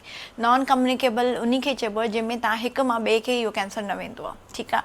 त इन जी माना क्लियर कट आहे त माना तव्हां सभु कुझु करे सघो था, खाधो पीतो, भाकुर पाइणु, किस करणु, इवन असां इंटरकोर्स बि अलाउ कंदा आहियूं, ठीकु आहे न। त माना अहिड़ो कुझु बि न आहे। अच्छा, बाक़ी रही जेको आहे न, माना मां तव्हांखे हिकु पंहिंजे पेशेंट जो किस्सो ॿुधायां त हिकिड़ी फीमेल पेशेंट आई, उनखे ब्रेस्ट कैंसर डायग्नोसिस हुयो। उहा इंटीरियर सिंध जी पेशेंट हुई, उते हिते कीमोथेरेपी कराइण पई अचे। अच्छा, असांजो कीमोथेरेपी जा डिफरेंट प्रोटोकॉल हूंदा आहिनि न, हर कैंसर जो हिकु डिफरेंट प्रोटोकॉल हूंदो आहे। उनजो उहो प्रोटोकॉल अची वियो जंहिंमें उहो वीकली हराइणी हुयसि उनखे कीमोथेरेपी। मां चयोमांसि हाणे हर हफ़्ते तव्हांखे सखर खां अचणु मसइलो थिए थो, तव्हां हिते या त घरु ॾिसो या कोई माइट तो त उन वटि रहो। त उन मूंखे ॿुधायो त उनजी सॻी भेण रहंदी आहे, उहा उनखे राहे नथी छो त उनखे कैंसर आहे, त मतां असांखे लॻी वञे। त माना मूंखे हैरत थी वई। त माना मां उनखे चयो त मां इहो जेको आहे न नॉन कम्युनिकेबल आहे, न लॻंदो आहे, तव्हां हीअं कयो, तव्हां पंहिंजी भेण खे वठी अचो। त मां उनखे वेही करे सम्झायां थी सॼो डिटेल में, त अहिड़ो कुझु बि न आहे। सोचो त माना पंहिंजी सॻी भेण उनखे पंहिंजी फैमिली रहाए न पई इन चकर में, त भई जेको आहे न माना उनखे लॻी न, इहो असांखे न लॻी वञे। हा, त माना इहो मां क्लियर कट टीवी ते चवणु थी चाहियां त इहो नॉन कम्युनिकेबल आहे। अच्छा, कुझु कैंसर्स जेके आहिनि न, माना इन्फेक्शन सां एसोसिएटेड हूंदा आहिनि। उन में सिर्फ़ु इहो आहे त माना उहो हूंदा, जीअं हाणे हेपेटाइटिस बी आहे, सी आहे, ठीकु आहे। उहे जेके आहिनि न, माना कैंसर अॻिते हली HCC कराईंदा आहिनि, लॉन्ग टर्म में कराईंदा आहिनि, ठीकु आहे। अॻिते हली करे उन क्रॉनिक इन्फ्लेमेशन करे, सिरोसिस कराए लिवर जी, उन खां पोइ जेको आहे न माना कराईंदा आहिनि। लेकिन कैंसर सां HCC जेको हेपेटोसेलुलर कार्सिनोमा, उहो हिक मां ॿिए खे न लॻंदो आहे, पर BC सेक्सुअली ट्रांसमिटेड डिज़ीज़ आहे। त माना उहो इन्फेक्शन आहे, पर ठीकु आहे न, त उहो सेक्सुअली ट्रांसमिटेड डिज़ीज़ आहे, ठीकु आहे। उनखां पोइ HIV सां रिलेटेड बि जॾहिं बॉडी जी इम्यूनिटी लो थी वेंदी आहे त खोड़ सारा कैंसर्स थी सघनि था बॉडी जो, त उहो बि अगेन माना ट्रांसमिशन पॉसिबल आहे। HPV जी सर्वाइकल कैंसर ते ह्यूमन पैपिलोमा वायरस, ठीकु आहे, इहो बि जेको आहे न माना सेक्सुअली ट्रांसमिटेड थी सघे थी, ठीकु आहे। त 90 to 95% सर्वाइकल कैंसर जेके हूंदा आहिनि उहो इन सां थींदा आहिनि। त छा थियो त उहो फीमेल जेकी आहे न उन माना सेक्सुअली ट्रांसमिट थियो, उनखे HPV वायरस लॻो त उहो लॉन्ग टर्म में उते इन्फ्लेमेशन ऐं सभु कराए करे अॻिते वञी करे कैंसर डेवलप कयईं। त ईअं न त को फॉरन थियो, उहो लॉन्ग टर्म में थियो, त माना इन्फेक्शन उहो माना ट्रांसमिट थियो उन लेडी ॾे ऐं उनखां पोइ न थियो। त जेको हिन वक़्तु जेको उहो करायूं था न जेकी वैक्सीनेशन हुई, उहो वैक्सीनेशन जो मक़सदु इहो हुयो त उहो जेको आहे न वायरस जेको आहे न माना लॻण खां पहिरियों ई वैक्सीन करे छॾियो त जीअं वायरस जो अटैक थिए त फॉरन बॉडी जेकी आहे न उन वायरस खे उते ई ख़तमु करे छॾे। त इहो एक्चुअली वैक्सीन जो मक़सदु हुयो, पर माण्हुनि अलाए छा छा मिथ्स ठाहे छॾिया। बिल्कुलु तव्हां सही पियो चओ। ऐं हिन वक़्तु असांजा जेके बि ट्यूमर्स हूंदा आहिनि, असांजे multi disciplinary tumour board meetings हूंदियूं आहिनि। उनमें छा थींदो आहे, हर टाइप ऑफ जेको ट्यूमर आहे न उनजो डिफरेंट आहे। सपोज को गायनेकोलॉजिकल कैंसर आहे त उनजो अलॻि ट्यूमर बोर्ड मीटिंग्स हूंदियूं आहिनि, GI जो आहे त अलॻि आहे, ब्रेस्ट कैंसर जो अलॻि आहे, ईअं असांजी मीटिंग्स थींदियूं आहिनि। उन मीटिंग्स में छा थींदो आहे त असां ऑन्कोलॉजिस्ट वेंदा आहियूं, रेडियोलॉजिस्ट जेके एक्सरे CT ऐं इहे सभु कंदा आहिनि उहे वेंदा आहिनि, सर्जन्स वेंदा आहिनि। उहो डिपेंड थो करे, अगरि ब्रेस्ट जो केस आहे त ब्रेस्ट सर्जन सां वेंदा आहियूं, ठीकु आहे, ऐं अगरि कोलोरेक्टल आहे त उन सर्जन सां वेंदा आहियूं। त डिपेंड थो करे जेको सर्जन आहे, ठीकु आहे। ऐं उनखां पोइ जेको आहे न हिस्टोपैथोलॉजिस्ट वेंदो आहे, रेडियोलॉजिस्ट, इहे सभु मिली करे असां केस डिस्कस कंदा आहियूं त कहिड़ो पेशेंट जी बहितरी में आहे त पहिरियों कीमो ॾिजे, पहिरियों ऑपरेशन कजे, पहिरियों शुआऊं ॾिजे, शुआउनि जा डॉक्टर वेंदा आहिनि, सां रेडिएशन ऑन्कोलॉजिस्ट। त माना असांजो केस डिस्कस थी करे पोइ ई थींदा। त ईअं ई मां इन ॻाल्हि ते ईअं खणी आयमि त असांजे गाइनी ट्यूमर बोर्ड में जॾहिं पेशेंट प्रेज़ेंट कंदा आहिनि सर्वाइकल कैंसर जा, त माना मेजॉरिटी माना जेको आहे न माना मां चवंदमि त 99% उहे केसिस हूंदा आहिनि जंहिंमें सर्वाइकल कैंसर में HPV पॉज़िटिव हूंदो आहे। त लाइकली माना उहो इन्फेक्शन थियो पहिरियों काथे ऐं उनखां पोइ हाणे वञी करे कैंसर जी शक्ल इख्तियार कई। Oh my God. ॾिसो, ऐं असीं डिस्कस करणु वेठा आहियूं त केतिरियूं ॻाल्हियूं खुली आयूं आहिनि, केतिरा केसिस के साम्हूं अचनि पिया, ऐं कंहिंसां बीमारी फैलिजे थी, कंहिंसां न, इहो बि डॉक्टर्स अॼु क्लियर कयो आहे। अञा खोड़ सारियूं ॻाल्हियूं करणियूं आहिनि। नाज़रीन, वठूं था नंढिड़ो ब्रेक, केॾा न वञो, वरी वापसि था अचो।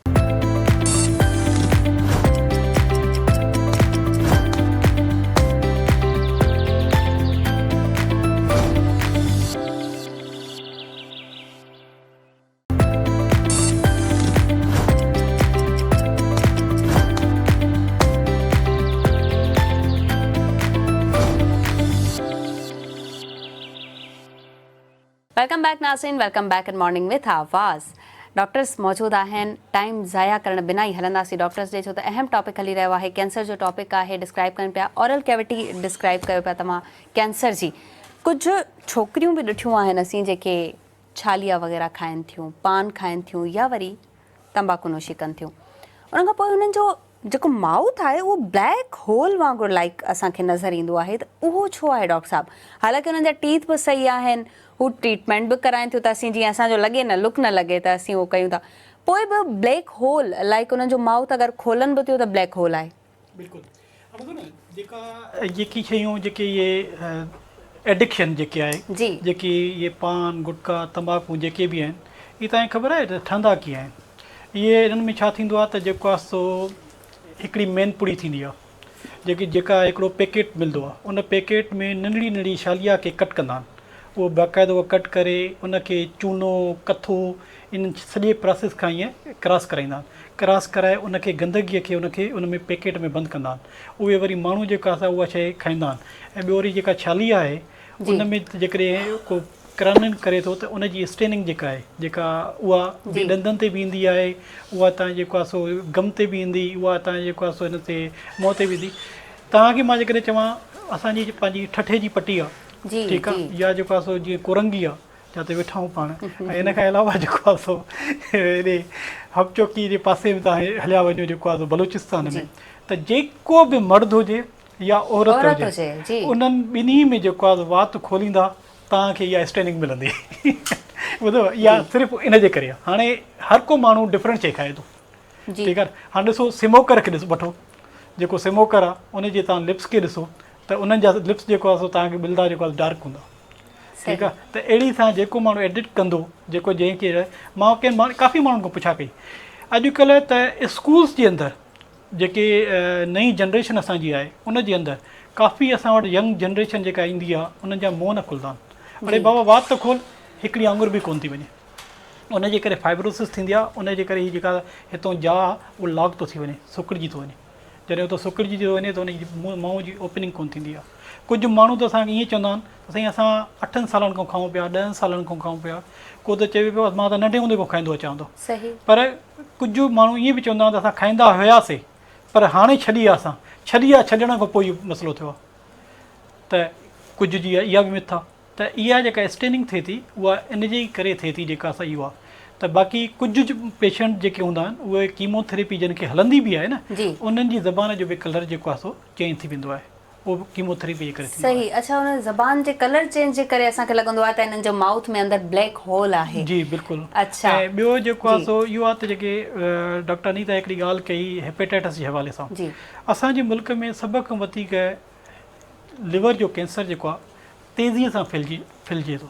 उहो इन जे करे फैलिजे थो त असां वटि हिकु त पाणी जेको आहे सो साफ़ु न आहे, ऐं इन खां अलावा जेको आहे सो असां वटि जेको शयूं आहिनि हेपेटाइटिस बी ऐं सी तमामु तेज़ी सां थिए थी, उहा इन जे करे थिए थी त उन में जेको इहे असांजा क्विक्स वग़ैरह आहिनि जेके या जेके नशाई माण्हू आहिनि सेम सिरिंज इस्तेमालु कनि था, ऐं उन जे करे जेको आहे सो वञे थी, या जेके अनकंट्रोल जेके ब्लड ट्रांसफ्यूजन थियनि थियूं, जीअं हाणे फ़र्ज़ु करे कंहिंजी का डिलीवरी थी ख़ातून जी इस्पताल में, जीअं असांखे खून मिलियो आहे, उनखे खून न मिलियो, हुन वञी कंहिं उन अनऑथोराइज़ लेबॉरेटरी खां ब्लड वरितो ऐं उहो उनखे लॻो ऐं उहो ऑलरेडी जेको आहे सो हेपेटाइटिस बी जेको आहे सो पॉज़िटिव हुयो, त उहो उन में ट्रांसफ़र थी वियो, त इहो उन खां पोइ जेको आहे सो माना ईअं इन जे करे त मां चवां थो जेको आहे सो नादरा जी जेका मुंहिंजी तजवीज़ आहे त नादरा में इनखे शामिलु करणु वञे, त जीअं हर बंदे जो वैक्सीनेशन त ऑलरेडी EPI प्रोग्राम में आहे, जीअं ॿार अॼुकल्ह ॼाए थो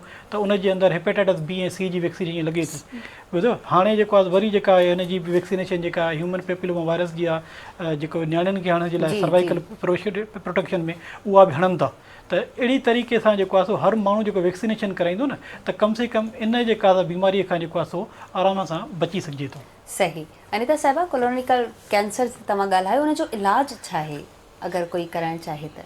अच्छा, इहो ऑल डिपेंड थो करे त कहिड़ी स्टेज पे प्रेज़ेंट थो करे पेशेंट। स्टेज केतिरियूं आहिनि? 3 आहिनि हिन जूं? न, इन जी स्टेज 4 हूंदियूं आहिनि। ठीकु आहे। ऐं जीअं त माना सर पंहिंजो हिकु किसो ॿुधायो, ठीकु आहे। त अच्छा, अर्ली स्क्रीनिंग जी मक़सदु छा आहे?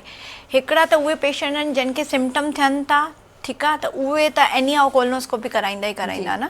अच्छा, हिकिड़ा उहे आहिनि जंहिंखे असां चयोसीं त भई 45 साल खां पोइ माना उनखे कोई सिम्पटम न आहे, कोई जेके असां सिम्पटम्स ॿुधायासीं उन निशानियूं ॿुधायासीं उहे न आहे, पर नॉर्मल हिकु बंदे खे बि 45 खां पोइ 45 साल जी उमिरि खां पोइ पंहिंजी कोलोनोस्कोपी कराइणी आहे, जीअं सर बि कराई पंहिंजी। ठीकु आहे। अच्छा, कोलोनोस्कोपी में ॾिसणो छा आहे? एक्चुअली उहो छा कंदा आहिनि त जेको आहे न माना हेठां पखाने वारी रस्ते जे ज़रिए छा कंदा आहिनि त कैमरा पास कंदा आहिनि, कैमरा पास करे उन सां पाण अखियुनि सां वञी ॾिसींदा आहिनि, अखियुनि सां ईअं त उहो सॼी स्क्रीन ते उन्हनि खे नज़र ईंदो हूंदो आहे त भई छा हालात आहिनि अंदरि, ऐं उनमें छा छा मिली सघे थो, उनमें ज़ख़म मिली सघे थो, उनमें सोजन मिली सघे थी, उनमें जेको आहे कोई मैस वॾो मिली सघे थो, या वरी पॉलिप जीअं सर चयो। अच्छा, पॉलिप छा हिकु नंढड़ी सी गोरड़ी हूंदी आहे, नंढड़ी सी, उहो जेको आहे बिनाइन यानी बिना कैंसर जे बि थी सघे थी, कैंसर बि, पर उहो अगरि पॉलिप आहे उनखां पोइ वरी नंबर बि काउंट कंदा आहियूं त भई केतिरा नंबर आहिनि, अगरि जेको आहे माना लेस देन 5 आहे, मोर देन 5 आहे, या 10 आहे, 100 आहे, माना इहो बि डिपेंड करे थो। ठीकु आहे। त जॾहिं बि अहिड़ो इहो माना कोलोनोस्कोपी सां मक़सदु छा आहे त उहो ॾिसी अचनि त अंदरि हालात कहिड़ा आहिनि। ठीकु आहे। उनखां पोइ अगरि कंहिंखे पॉलिप सपोज़ कर माना नज़र अची वियो, हुन स्क्रीनिंग कराई, यानी 45 तो ठीकु हुयो बिल्कुलु, हुन स्क्रीनिंग कोलोनोस्कोपी कराए हुनखे हिकु पॉलिप जे सर, हाणे उहो पॉलिप कढाए आयो, शुक्र आहे सर जो नेगेटिव, लेकिन अगरि छा कंहिंजो पॉज़िटिव थो अची वञे, पॉज़िटिव जी माना उनमें कैंसर अञा डेवलप थियणु शुरू थियो आहे, केतिरो अर्लीस्ट स्टेज थी वियो। बिल्कुलु। त इन जो ट्रीटमेंट छा थींदो? सिंपल डिपेंड थो करे अॻे त केतिरी अर्ली स्टेज आहे, माना इन में बि स्टेज 0 स्टेज 1 हूंदी आहे। ठीकु आहे। त स्टेज 0 में त बसि पॉलिप कढाइणु सफिशिएंट आहे, अगरि सिंगल आहे या 2 खां 3 आहे, अगरि वधीक हूंदा आहिनि त पोइ वरी अगेन जेको आहे न माना सर्जरी यानी कोलन जी सर्जरी थींदी आहे। स्टेज 2 एंड ऑनवर्ड वरी इम्यूनोथेरेपी कीमोथेरेपी जो बि रोल आहे, ऐं सभिनी खां वधीक मसइलो थींदो आहे एडवांस स्टेज में, जॾहिं इहा बीमारी जेकी आहे न पंहिंजे उन खां निकिरी करे ॿियनि ऑर्गन्स में, ॿियनि उज़वनि में वञे थी हली करे, पोइ असां उनखे ख़तमु न करे सघंदा आहियूं कैंसर खे।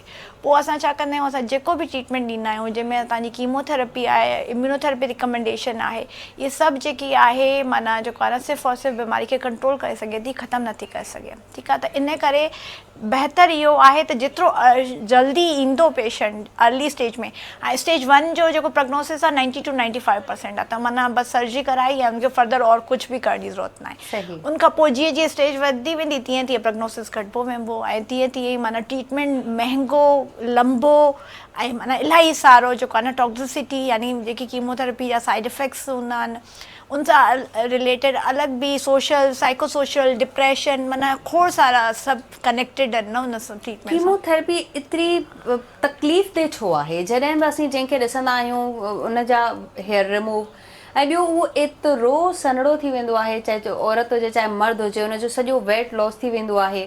उनखां पोइ उनजो खाइण पीअण बिल्कुलु चेंज ऐं उनजो पूरो ई कैरेक्टर चेंज थी वञे थो। असीं उनखे नथा ॾिसी सघूं इंसान खे, त ही उहो ई इंसान आहे। हालांकि सभु कुझु उनखे बचाइण लाइ आहे, पर कीमोथेरेपी एतिरी तकलीफ़ था। अच्छा ॾिसो, पहिरियों त तव्हांजो जेको टारगेट आहे उहो छा आहे, कैंसर आहे जी, उहो ख़तरनाक आहे, त दवा उनखां थोरी ख़तरनाक त ॾींदो न उनखे मारण लाइ, न आहे ईअं आहे।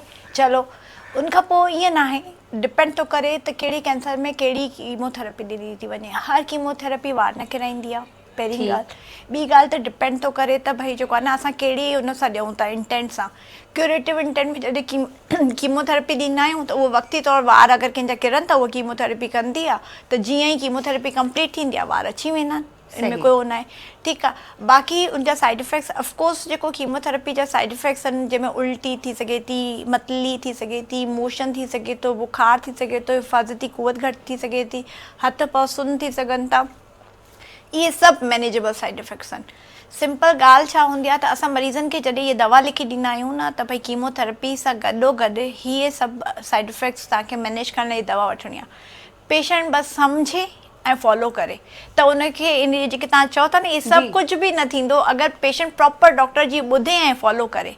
असल में असांजे न हेल्थ लिटरेसी ते ॻाल्हाइणु खपे, इहो बि कयो ई आहे त असां पंहिंजे ई सिम्टम्स खे पहिरियों त माना एतिरो माना पहिरियों डॉक्टर ॾे न वेंदा आहियूं, जॾहिं जीपी ॾे वेंदा आहियूं वरी एॾो वधी वेंदो आहे, पोइ पुॼंदा आहियूं, पोइ वरी उन सां एतिरा परेशान हूंदा आहियूं त जेको डॉक्टर ॻाल्हाईंदो हूंदो आहे उहो ॿुधंदा ई न आहियूं। पंहिंजे दिमाग़ में पंहिंजो ई हले थो त भई जेको आहे न, पोइ इन चक्कर में छा थो थिए त जेके माण्हू सही सम्झनि नथा ॿुधनि नथा न उन्हनि खे इहे ज़्यादा थींदियूं आहिनि तकलीफ़ूं।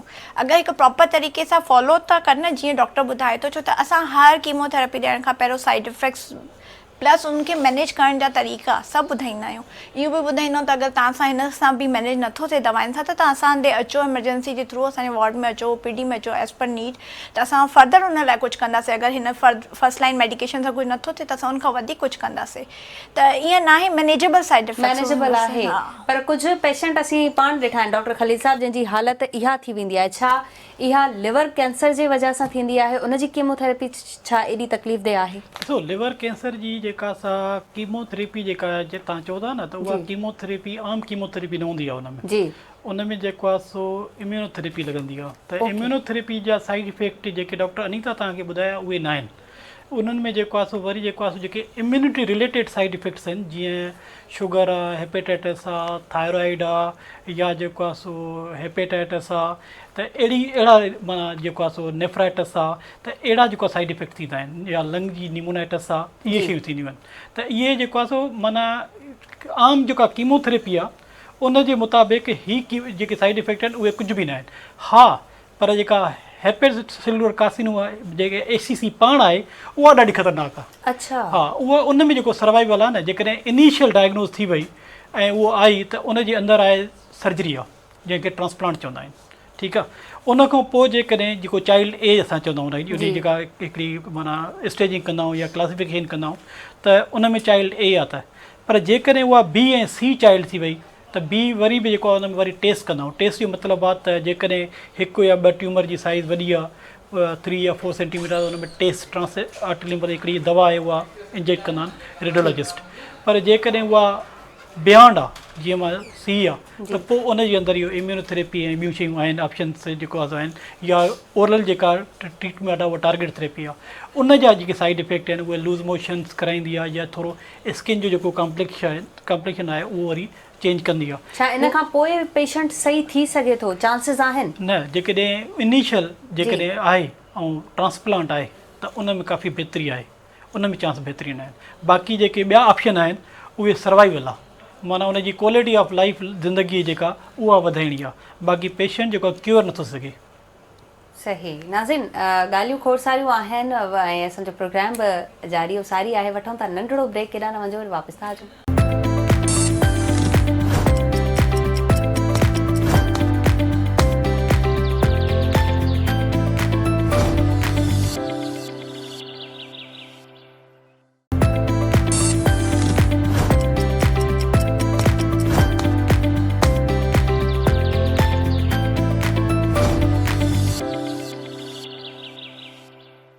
वेलकम बैक नाज़रीन, welcome back in morning with आवाज़। असां सां डॉक्टर्स मौजूद आहिनि ऐं वक़्तु बिल्कुलु घटि बचो आहे। सवाल खोड़ सारा आहिनि, तो जल्दी जल्दी में डॉक्टर्स खां कंदासीं सवाल। अनीता साहिबा, ॻोढ़ियुनि जी ॻाल्हि थी, ब्रेस्ट कैंसर जी बि ॻाल्हि कईसीं, पर कुझु ॻोढ़ियूं अहिड़ियूं बि इंसान में हूंदियूं आहिनि, चाहे बॉडी में कहिड़े बि हंधि हुजनि, उहे सूर न कंदियूं आहिनि, तकलीफ़ न ॾींदियूं आहिनि ऐं उहे काफ़ी अरसे ताईं असांजे जिस्म में पयूं हुजनि। छा इनखे बि कैंसर जी अलामत चई सघिजे थो? अक्सर करके ये न हूंदो आहे, जीअं लाइपोमास आहिनि, जीअं सर बि डिस्कस कयो त चर्बी जूं गोरियूं हूंदियूं आहिनि, उहो डिपेंड थो करे त एक्ज़ैक्टली कहिड़ी जॻह ते आहे न। कुझु जेके न बिनाइन स्वेलिंग्स बि हूंदियूं आहिनि, गोरियूं हूंदियूं आहिनि जेके ज़रूरी न आहिनि कैंसर हुजनि, पर अगेन असां उन में छा ॾिसंदा आहियूं, मतिलबु अलामा छा ॾिसणु खपे त कैंसर थी सघे थो। त अगरि गोरी जेकी आहे न पहिरियों हिकु ई, हाणे विद जेको टाइम सां गुज़रंदड़ टाइम सां छा आहे उहो हिक खां वधंदियूं वञनि थियूं, ठीकु आहे, या वरी साइज़ पहिरियों नंढो हुयो, हाणे आहिस्ता आहिस्ता पहिरियों वधे पियो, पर हाणे हिकदमि सां तेज़ थिए थो। त माना इहे जेके गोरियूं जेके इन में चेंज अचे थो न, जेको तब्दीली थी अचे, भई नंबर वधे थो या साइज़ वधे, ज़रूरी न आहे त हर कैंसर जी गोरी पेन करे, ज़रूरी न आहे। इवन जीअं हाणे अक्सर जीअं तव्हां ब्रेस्ट कैंसर जी ॻाल्हि कई त औरतुनि खे, काफ़िनि खे ख़ुदि जीअं सर चयो त भई सनानु करण महिल जेको आहे न, माना पंहिंजो ख़बर पइजी सघे थी बिल्कुलु। उहे छा चवंदा आहिनि, पेन न आहे न, दर्द न आहे त हिनखे डॉक्टर खे ॾेखारंदियूं न आहिनि। त ईअं न आहे त हर कैंसर जी शइ जेकी आहे न, कैंसर वारी गोरियूं पेन दर्द न कंदियूं आहिनि। उहे दर्द कॾहिं कॾहिं तॾहिं वञी कंदियूं आहिनि जॾहिं ॾाढी एडवांस स्टेज ते पहुची वेंदियूं आहिनि। छो त पोइ छो पेन कंदियूं आहिनि, छो त एतिरी वधी वेंदियूं आहिनि जेके आसपास जा जेके नॉर्मल स्ट्रक्चर आहिनि न, जॾहिं उन्हनि खे इन्वॉल्व करणु लॻंदियूं आहिनि पंहिंजे अंदरि, पोइ जेको आहे न उहो पेन करणु कंदियूं आहिनि। त इन करे जेको आहे न, माना अगरि पेन नथो थिए त कैंसर न आहे, ईअं न आहे। त माना बिना पेन जे बि गोरी जेकी आहे न उहो कैंसर जी थी सघे थी। सही। डॉक्टर खलील साहब, जीअं असीं कैंसर जी ॻाल्हि कई आहे ऐं असीं सर्जरी जी ॻाल्हि न कयूं, इहा ज़्यादती थींदी, सो केतिरियूं थियनि पियूं सर्जरीज़ असां वटि पाकिस्तान जे सिंध में? इहा ज़्यादती असां वटि सर्जन न थींदी। वरी बि केतिरियूं ॾिसो पिया ऐं कैंसर जी सर्जरी छा सही आहे? बिल्कुलु, जेका असां सर्जरी जेका असां जेकॾहिं असां शुरू कयूं त मुंहं जो कैंसर जेको आहे उन में सभ खां जेकॾहिं टॉप ते अर्ली स्टेजिस आहिनि। अर्ली स्टेज जो मतिलबु आहे जेको आहे सो N1 डिज़ीज़ आहे प्लस जेको आहे सो ऐं T3 आहे, T4 आहे, त उन में अंदरि सर्जरी जेको आहे सो फस्ट ऑप्शन सर्जरी आहे। ऐं जेकॾहिं मुंहं जी उनजी ओपनिंग वग़ैरह सुठी आहे त उन में पहिरियों सर्जरी थियणु खपे, ठीकु आहे। इन खां अलावा ॿेरे जेकॾहिं हेठि ईंदासीं त इवन लंग जे अंदरि बि जेकॾहिं ट्यूमर थिए थो ऐं इनिशियल स्टेज आहे, स्टेज 1 ऐं 2 आहे, त उनजे अंदरि सर्जरी ई ऑप्शन आहे जेको थोरेसिक सर्जन कंदो आहे। हर हिकु पंहिंजो हूंदो आहे, हुते ENT सर्जन इन्वॉल्व थींदो, हिते थोरेसिक सर्जन इन्वॉल्व थींदो, वरी जेकॾहिं ब्रेस्ट आहे त हुन में ब्रेस्ट सर्जन इन्वॉल्व थींदो। ऐं मां अधीन भेनरुनि खे जेको आहे इहो मैसेज ज़रूरु ॾींदुसि त जेकॾहिं ब्रेस्ट में जेतिरो अर्ली पिक कंदियूं त ओतिरो जल्दी जेको आहे सो अॼुकल्ह सभ खां वधीक ब्रेस्ट कंज़र्वेशन सर्जरी, जंहिंमें ब्रेस्ट बची सघे थो, जंहिंमें ब्रेस्ट माण्हू खे कटणो न पवंदो आहे, वधीक जेको आहे इहो आम सभ खां इम्पॉर्टेंट उज़वो आहे औरत जो, ऐं उहो ज़ाया न थींदो आहे, ठीकु आहे। अहिड़ी तरह सां जेकॾहिं हेठि अचूं था त ईसोफेगस आहे, खाधे जी नलीअ जो आहे, उन में बि सर्जरी आहे। गैस्ट्रिक कैंसर आहे त उनजे अंदरि बि जेकॾहिं आहे जेको आहे सो त सर्जरी ऑप्शन आहे। उन खां बाद में जेकॾहिं कोलोन आहे, कोलोन में जीअं डॉक्टर अनीता तव्हांखे ॿुधायो त टॉप ते जेको आहे सो पहिरियां सर्जरी आहे। हाणे जॾहिं तव्हांखे ॿुधाईं डेफिनेशन कोलोरेक्टल, त रेक्टम हेठि थो थिए। रेक्टम जेको बाथरूम जी जेका जली चई उहा तक़रीबन 10 खां 12 सेंटीमीटर थींदी आहे। जंहिंमें बाथरूम जमो थींदो आहे त उन इंस्पेक्टर खुलंदो आहे जी। त उन जे अंदरि जेको आहे इंस्पेक्टर जेको हूंदो आहे उनखे हेठि जेको एनस आहे उनजो कैंसर बि थींदो आहे। उहो अनहाइजेनिक जी वजह सां अनहाइजेनिक छा थींदी आहे त माण्हू प्रॉपर तरीक़े सां जेको आहे सो उनखे सफ़ाई बि न कंदा आहिनि, जेको आहे सो उते वाट्स ठही वेंदा आहिनि जेके हूंदा आहिनि, या जेको आहे सो उन जाइ ते को फिशर ठही वेंदो आहे, या उते जेको आहे सो माना हिकिड़ो जेको आहे सो फिस्टुला थींदो आहे त उन मां इहो जेको आहे सो रही रही करे पुराणो ऐं उहो कैंसर जी आहे उनखे असां स्क्विमस सेल कार्सिनोमा चवंदा आहियूं। इहो रेक्टम में न ईंदो आहे, इहो थोरी हेठि आहे। रेक्टम जी जेका असां तक़रीबन जेका लेंथ आहे उहा तक़रीबन 12 सेंटीमीटर आहे ऐं उन में जेका बि ट्यूमर थींदी उनखे असां चवंदा आहियूं अपर लाइंग या लोअर लाइंग। जेकॾहिं लोअर लाइंग ट्यूमर थींदो त उन जे अंदरि सॼी सर्जरी जेका उन में थींदी आहे टोटल हिते बैग हणी छॾंदा आहिनि, जेका परमानेंट बैग लॻल हूंदी आहे ऐं बाथरूम जो रस्तो जेको आहे हितां करे छॾंदा आहिनि। ओहो, पोइ सॼी ज़िंदगी तव्हां सां माण्हू उथंदो वेहंदो खाईंदो पींदो पर बाथरूम जी हुनजी बैग जेका आहे हिते ॿाहिरों लॻी हूंदी, जंहिंखे जेको आहे कोलेस्ट्रॉल बैग असां चवंदा आहियूं, ठीकु आहे। ऐं बाक़ी जेकॾहिं इहो ट्यूमर मथे आहे त जेकी फर्ज़ु कयो त 6 सेंटीमीटर जेकॾहिं माना 12 सेंटीमीटर मां 6 सेंटीमीटर मथे आहे त उहा उन में जेका असां सर्जरी करे आंड्रे खे आंड्रे सां मिलाए करे आराम सां जेको आहे सो माना सर्जरी थी सघे थी उन में ऐं पेशेंट जेको आहे पंहिंजे वे सां ई जेको आहे बाथरूम वग़ैरह करे सघनि था। त surgery is the prime treatment इन कैंसर, पर जेकॾहिं अर्ली डायग्नोज हुजे त अर्ली डायग्नोज हा अर्ली डायग्नोज हुजे ॻाल्हि त इहा आहे त अर्ली डायग्नोज थिए ऐं पंहिंजो माण्हू पाण चेकअप कनि त इहो बहितर आहे। ॿिन्ही डॉक्टर्स खां मां इहो सवाल ज़रूरु कंदमि। असां वटि एजुकेशन बि माशाल्लाह सुठी हले पई ऐं असीं बि दुनिया सां कॉम्पीट करण लाइ खोड़ सारियूं रिसर्च बि कयूं पिया। रिसर्च जी ख़ैर कमी त आहे पर वरी बि थिए पई। ॿियूं वर्कशॉप्स थियनि पियूं, आउट ऑफ कंट्री वञी करे तव्हां कुझु सिखी ईंदा आहियो, पर छा असां वटि एतिरा प्लेटफॉर्म्स आहिनि जो तव्हां ॿाहिरां कुझु पढ़ी अचो था सिखी अचो था, हिते अप्लाई करण में केतिरी मुश्किल थिए पई? मुश्किल इहो आहे त जेके उते मालिक्यूल यूज़ थियनि था या उते जेका ट्रीटमेंट हले थी जी उहा उते जेके ॿाहिरि मुल्क जो जेकॾहिं तव्हां हाणे ज़िक्र कयो बि आहे त उते 90% त जेको आहे सो इंश्योरेंस ते कमु हलंदो आहे। सही, ठीकु आहे न, त उहो इंश्योरेंस पे कंदी आहे उन्हनि जी। उन्हनि वटि हू मुस्लमान त कोन्हनि खे त उन्हनि वटि को बैतुल माल हुजे, ज़कात हुजे या ॿी शइ हुजे त उन्हनि वटि जेका आहे उहा इंश्योरेंस सबक़ु हूंदी आहे। पोइ उन्हनि हॉस्पिटल में जेका बि न्यू रिसर्च अचे थी या नई जेका टेक्नोलॉजी अचे थी, नई ट्रीटमेंट अचे थी त उहा उते उहा भले छा के लखनि में हुजे करोड़नि में हुजे पर उहा उते ॾिनी वञे थी। सही, पर उहा शइ असां हिते मुंहिंजे ख़्याल में त 5% बि असांजी जेका आबादी आहे उहा ट्रीटमेंट अफोर्ड न करे सघंदी हूंदी। सही। अनीता साहिबा छा चवंदी? अगेन जीअं सर चयो त एक्चुअली में हिते असांजी गवर्नमेंट जी तरफ़ां जेको आहे उहो इहो आहे त जीअं मां पहिरियों ई डिस्कस कयो त असांजी जेको आहे न माना हेल्थ एक्सेस जेकी आहे न ॾाढी जेको आहे न माना शॉर्ट आहे।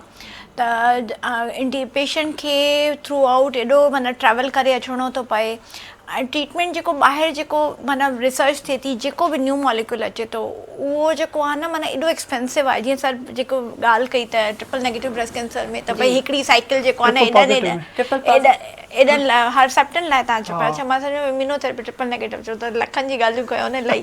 ख़ैर त कुल मिलाए इहा त जेके इम्यूनोथेरेपीस आहिनि इहे ॾाढी एक्सपेंसिव आहिनि। हिन वक़्तु असांजे पाकिस्तान में 1 खां 2 इम्यूनोथेरेपी जेके आहिनि उहे रजिस्टर्ड आहिनि, उनजे अलावा रजिस्टर्ड बि न आहिनि। NOC जे थ्रू अचनि थियूं, कुझु इलीगल स्मगल थी अचनि थियूं। तव्हां सोचे सघो था त हिकिड़ो जेको इलीगल स्मगल थी करे ईंदो त उनजी कोल्ड चेन छा मेंटेन हूंदी, त उहो त छुपाए करे ईंदो त उनजो कोल्ड चेन जो छा उहो हूंदो इफेक्ट हूंदो। त माना उन में माना पेशेंट जा पैसा बि वञनि था, उनखे पेशेंट खे फ़ाइदो बि नथो अचे।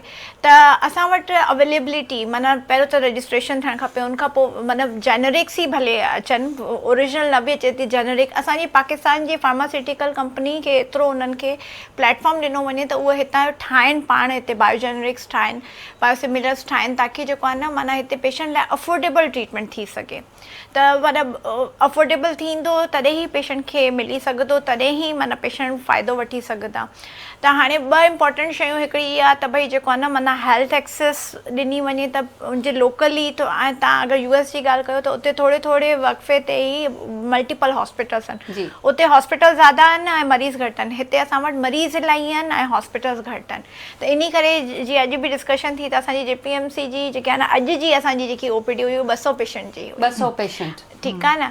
त हाणे अगरि हिकु ॾींहं ते कोई 200 पेशेंट ॾेखारणु अचनि माना त सम्झी सघो था। ऐं असांजी OPD OPD हफ़्ते में 3 ॾींहं थींदी आहे ऐं हेड एंड नेक OPD असांजी इहा जनरल ऑन्कोलॉजी OPD अञा असांजी हेड एंड नेक OPD ट्यूसडे ऐं थर्सडे अलॻि सां थींदी आहे उनमें हेड एंड नेक कैंसर 5 OPDs आहिनि ऐं टोटली फुल फुल हूंदियूं आहिनि पेशेंट ऐं असां माना जेको आहे न ऐं सोचो त जॾहिं एॾा पेशेंट ईंदा त उहे छा ॿुधंदा छा ॾिसंदा कहिड़े हिसाब सां त मुंहिंजी त माना इहो आहे त गवर्नमेंट जेको आहे न माना उहो हिते जेको आहे न अवेलेबल करे ट्रीटमेंट बि अवेलेबल करे उनखां पोइ जेको आहे न माना इंफ्रास्ट्रक्चर डेवलप करे ताकी जेको आहे न पेशेंट खे जेको आहे न आसानी सां ट्रीटमेंट मिली सघे ऐं जेको आहे न ॿाहिरि मुल्क खां असां फॉलो था कयूं त असांजे हिते जेको आहे न पंहिंजी छो त असांजी पॉपुलेशन जेकी बि रिसर्च थींदी आहे न वेस्टर्न पॉपुलेशन ते असांजी पॉपुलेशन जी जेकी जियोग्राफिक आहे जेकी जेनेटिक्स आहे न उहो डिफरेंट आहे असांजी त हिते बि रिसर्च खे एतिरो जेको आहे न इनकरेजमेंट एतिरा असांखे प्लेटफॉर्म ॾियनि एतिरी असांखे फंडिंग कनि त असां हिते प्रॉपर तरीक़े सां रिसर्च कयूं ऐं अगरि मां हिकिड़ो कोई सोचां थी रिसर्च प्रोजेक्ट लाइ ठीकु आहे जीअं असां ॻाल्हि कईसीं त कोलोरेक्टल कैंसर असांजे 17-18 साल में अचे थो रेक्टल कैंसर त अगरि मां चाहियां थी त भई उनमें मां कोई जेनेटिक टेस्टिंग करायां त उहो एतिरी एक्सपेंसिव टेस्ट आहे छो त उहो हिते अवेलेबल न असांखे ॿाहिरि मुल्क खां कराइणी पवंदी उनजी एॾी वॾी कॉस्ट आहे अगरि मां एतिरनि पेशेंट जी करायां त उहो कॉस्ट काॾा अचे पेशेंट वटि त पैसा न आहिनि त उहो कराइण लाइ त अगरि उहो असांखे गवर्नमेंट सपोर्ट करे कोई ग्रांट्स अहिड़ियूं ॾिए जंहिंजे थ्रू असां इहे रिसर्च कयूं त असांजी पॉपुलेशन में एॾी यंग छो थी पॉपुलेशन में थिए टेस्टिंग ते रिसर्च ते इवन असां ॻाल्हि कयूं जेको आहे न ब्रेस्ट कैंसर जी अच्छा हाणे एस्मो गाइडलाइन पे ॾिसां पई त उते इहो हुयो त जेको स्क्रीनिंग मेमोग्राफी आहे एस्मो चए थो त भई जेको आहे न यूरोपियन में त भई जेको आहे न 40 खां जेको आहे न 45 ताईं न उहो बाय एनुअल मेमोग्राम चए थो यानी 2 सालनि में हिकु दफ़ो कयो मेमोग्राम असांजे जेको आहे न 25-30-35 में एॾी यंग पॉपुलेशन असां लेस देन 40 एॾियूं सारियूं पेशेंट आहिनि असां वटि 40 अबव त माना हिकु जनरली रिकमेंडेशन आहे त भई मेमोग्राम करायो पर उनखां पहिरियों असांजी एॾी यंग पॉपुलेशन अचे थी त असांखे ॾिसणो खपे न त असांजी पॉपुलेशन में अहिड़ो छा मसइलो आहे अहिड़ी छा जेनेटिक चेंजिस आहिनि या कोई अहिड़ा फैक्टर्स आहिनि जंहिंजे करे जेको आहे न माना असांजी पॉपुलेशन एॾी यंग पॉपुलेशन में ऐं हर कैंसर जी ॻाल्हि थी कयूं कोलोरेक्टल जी डिस्कस कईसीं असां जेको आहे न इवन असां अहिड़ा जीअं हाणे काफ़ी अहिड़ा कैंसर जेके ॿाहिरी दुनिया में माना उन में थींदी आहे एज जेको आहे न 40-50-60 में थींदो आहे असांजे 20-30-40 में थियनि था त रिसर्च थियणु खपे ऐं अगरि रिसर्च जा आइडियाज़ बि अचनि था त ऑफकोर्स पोइ उहो जेको आहे न फंडिंग हुजे त कुझु कजे न हिते त कोई गवर्नमेंट सपोर्ट ॾे त रिसर्च आइडियाज़ अचनि था बसि पाण में शेयर करे वेही रहंदा कमेटीज़ में वेही मीटिंग्स में वेही ॻाल्हाईंदा कयो ख़ैर आख़िर में वठंदासीं तव्हां ॿिन्ही खां मैसेज डॉक्टर ख़लील साहब कहिड़ो मैसेज ॾियणु चाहींदा बसि इहो ई आहे त जेकॾहिं माना अॼुकल्ह जेका कैंसर आहे उहा क़ाबिल इलाजु आहे ऐं जेकॾहिं उहा अर्ली स्टेज ते अचे त पर जेकॾहिं इहा लेट स्टेज में आई त इहा क़ाबिल इलाजु न आहे उन में सिर्फ़ु ऐं सिर्फ़ु जेका पेशेंट जी क्वालिटी ऑफ लाइफ आहे ऐं जेका असां उनजी जेका असां बहितरु ज़िंदगी आहे माना उनखे गुज़ारे ऐं प्लस जेको असां सिम्पटम फ्री रखी सघूं था पेशेंट खे बाक़ी उन में क्योर न आहे पोइ वरी डॉक्टर अनीता साहिबा मां जेको आहे न ॻाल्हाइणु चाहींदमि त हेल्थ लिटरेसी ते त हेल्थ लिटरेसी में सिर्फ़ु कैंसर न जनरली हिकु ॻाल्हि कंदमि त सभिनी खे पंहिंजे पाण ते ध्यानु ॾियणु खपे पतो करणु खपे त भई कहिड़ा सिम्पटम कहिड़ी शइ थिए अगरि इंसान खे पहिरियों त ख़बर हुजे त मूंसां थिए छा थो अगरि उहो थिए थो उनखे एबनॉर्मल का बि शइ एबनॉर्मल लॻे थी त उहो फ़ौरन डॉक्टर खे ॾेखारे तशख़ीस कराईंदो त पोइ ई ख़बर पवंदी त कैंसर आहे या ॿियो कोई बिनाइन डिज़ीज़ आहे छो त ॿिन्ही जो इलाजु मौजूदु आहे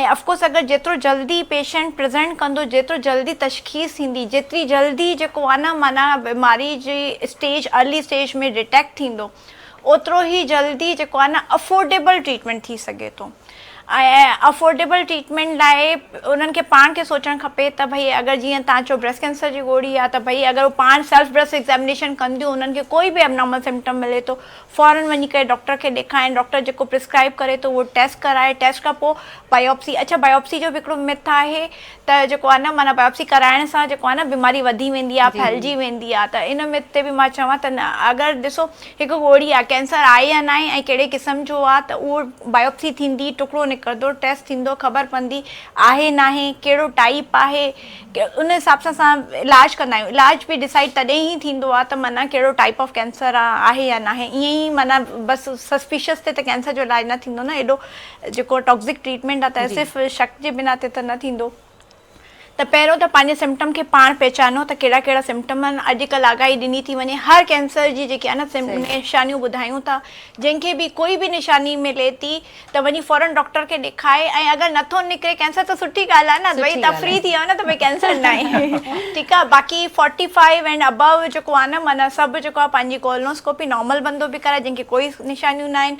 ब्रेस्ट कैंसर लाइ चवंदमि त वैसे त असांजे यंग एज में बि अचे थो, पर 40 एंड अबव सभु जेको आहे न सालाना पंहिंजो वुमेन जेके आहिनि मेमोग्राम कराइनि, ताकी जेको आहे न उहो बि अर्ली स्टेज ते डिटेक्ट थिए। छो त कुझु कैंसर जेके ब्रेस्ट कैंसर हूंदा आहिनि, जेके मथां सिर हूंदा त तव्हांखे सेल्फ ब्रेस्ट एग्ज़ामिनेशन ते मिलंदा, पर जेके अंदरि डीप इनसाइड हूंदा नंढड़ा सा आहिनि, उहे तव्हांजे मेमोग्राम ते पिक थींदा ऐं फौरन ई तव्हांजो इलाज शुरू थी सघे थो। त इन करे जेको आहे माना 40 एंड अबव ते इहो बि आहे। ॿियो HPV लाइ चवंदमि त जेको आहे न, माना जेके बि सेक्सुअली एक्टिव वुमेन आहिनि उन्हनि जी HPV स्क्रीनिंग बि थियणु खपे। उनमें पैपिस्मियर थींदो आहे, HPV DNA टेस्टिंग थींदी आहे, उहो गायनेकोलॉजिस्ट जेके आहिनि न माना ॿुधाईंदा आहिनि करण जो। त इहे सभु जेके बि अर्ली स्टेज में पिक करण लाइ स्क्रीनिंग वारे जेके टेस्ट आहिनि उहे ज़रूरु कराइणु खपे। स्क्रीनिंग पंहिंजी ज़रूरी कराइणु खपे। डॉक्टर अनीता वलेचा साहिबा, तव्हांजी महिरबानी, तव्हां प्रोग्राम में आया, पंहिंजो कीमती वक़्तु कढी। डॉक्टर खलील मर साहब, तव्हांजी बि महिरबानी, तव्हां प्रोग्राम में आया ऐं जल्दी जल्दी आया। तव्हांखे OPDs में बि वञिणो आहे ॿीहर, छो त नाज़रीन ही पंहिंजी ड्यूटीज़ छॾे आया आहिनि, विच में आवाज़ TV जे आवाज़ ते अची विया ऐं हाणे वरी ही वेंदा पंहिंजी ड्यूटीज़ कंदा ऐं असीं बि वेंदासीं घर। तव्हां बि जिते रहो ख़ुशि रहो। सभाबड़ो तव्हां सां ॿीहर मिलंदी आवाज़ TV जे प्लेटफॉर्म ते। तेसिताईं रखंदा पंहिंजो खोड़ सारो ख़्यालु। अल्लाह हाफ़िज़।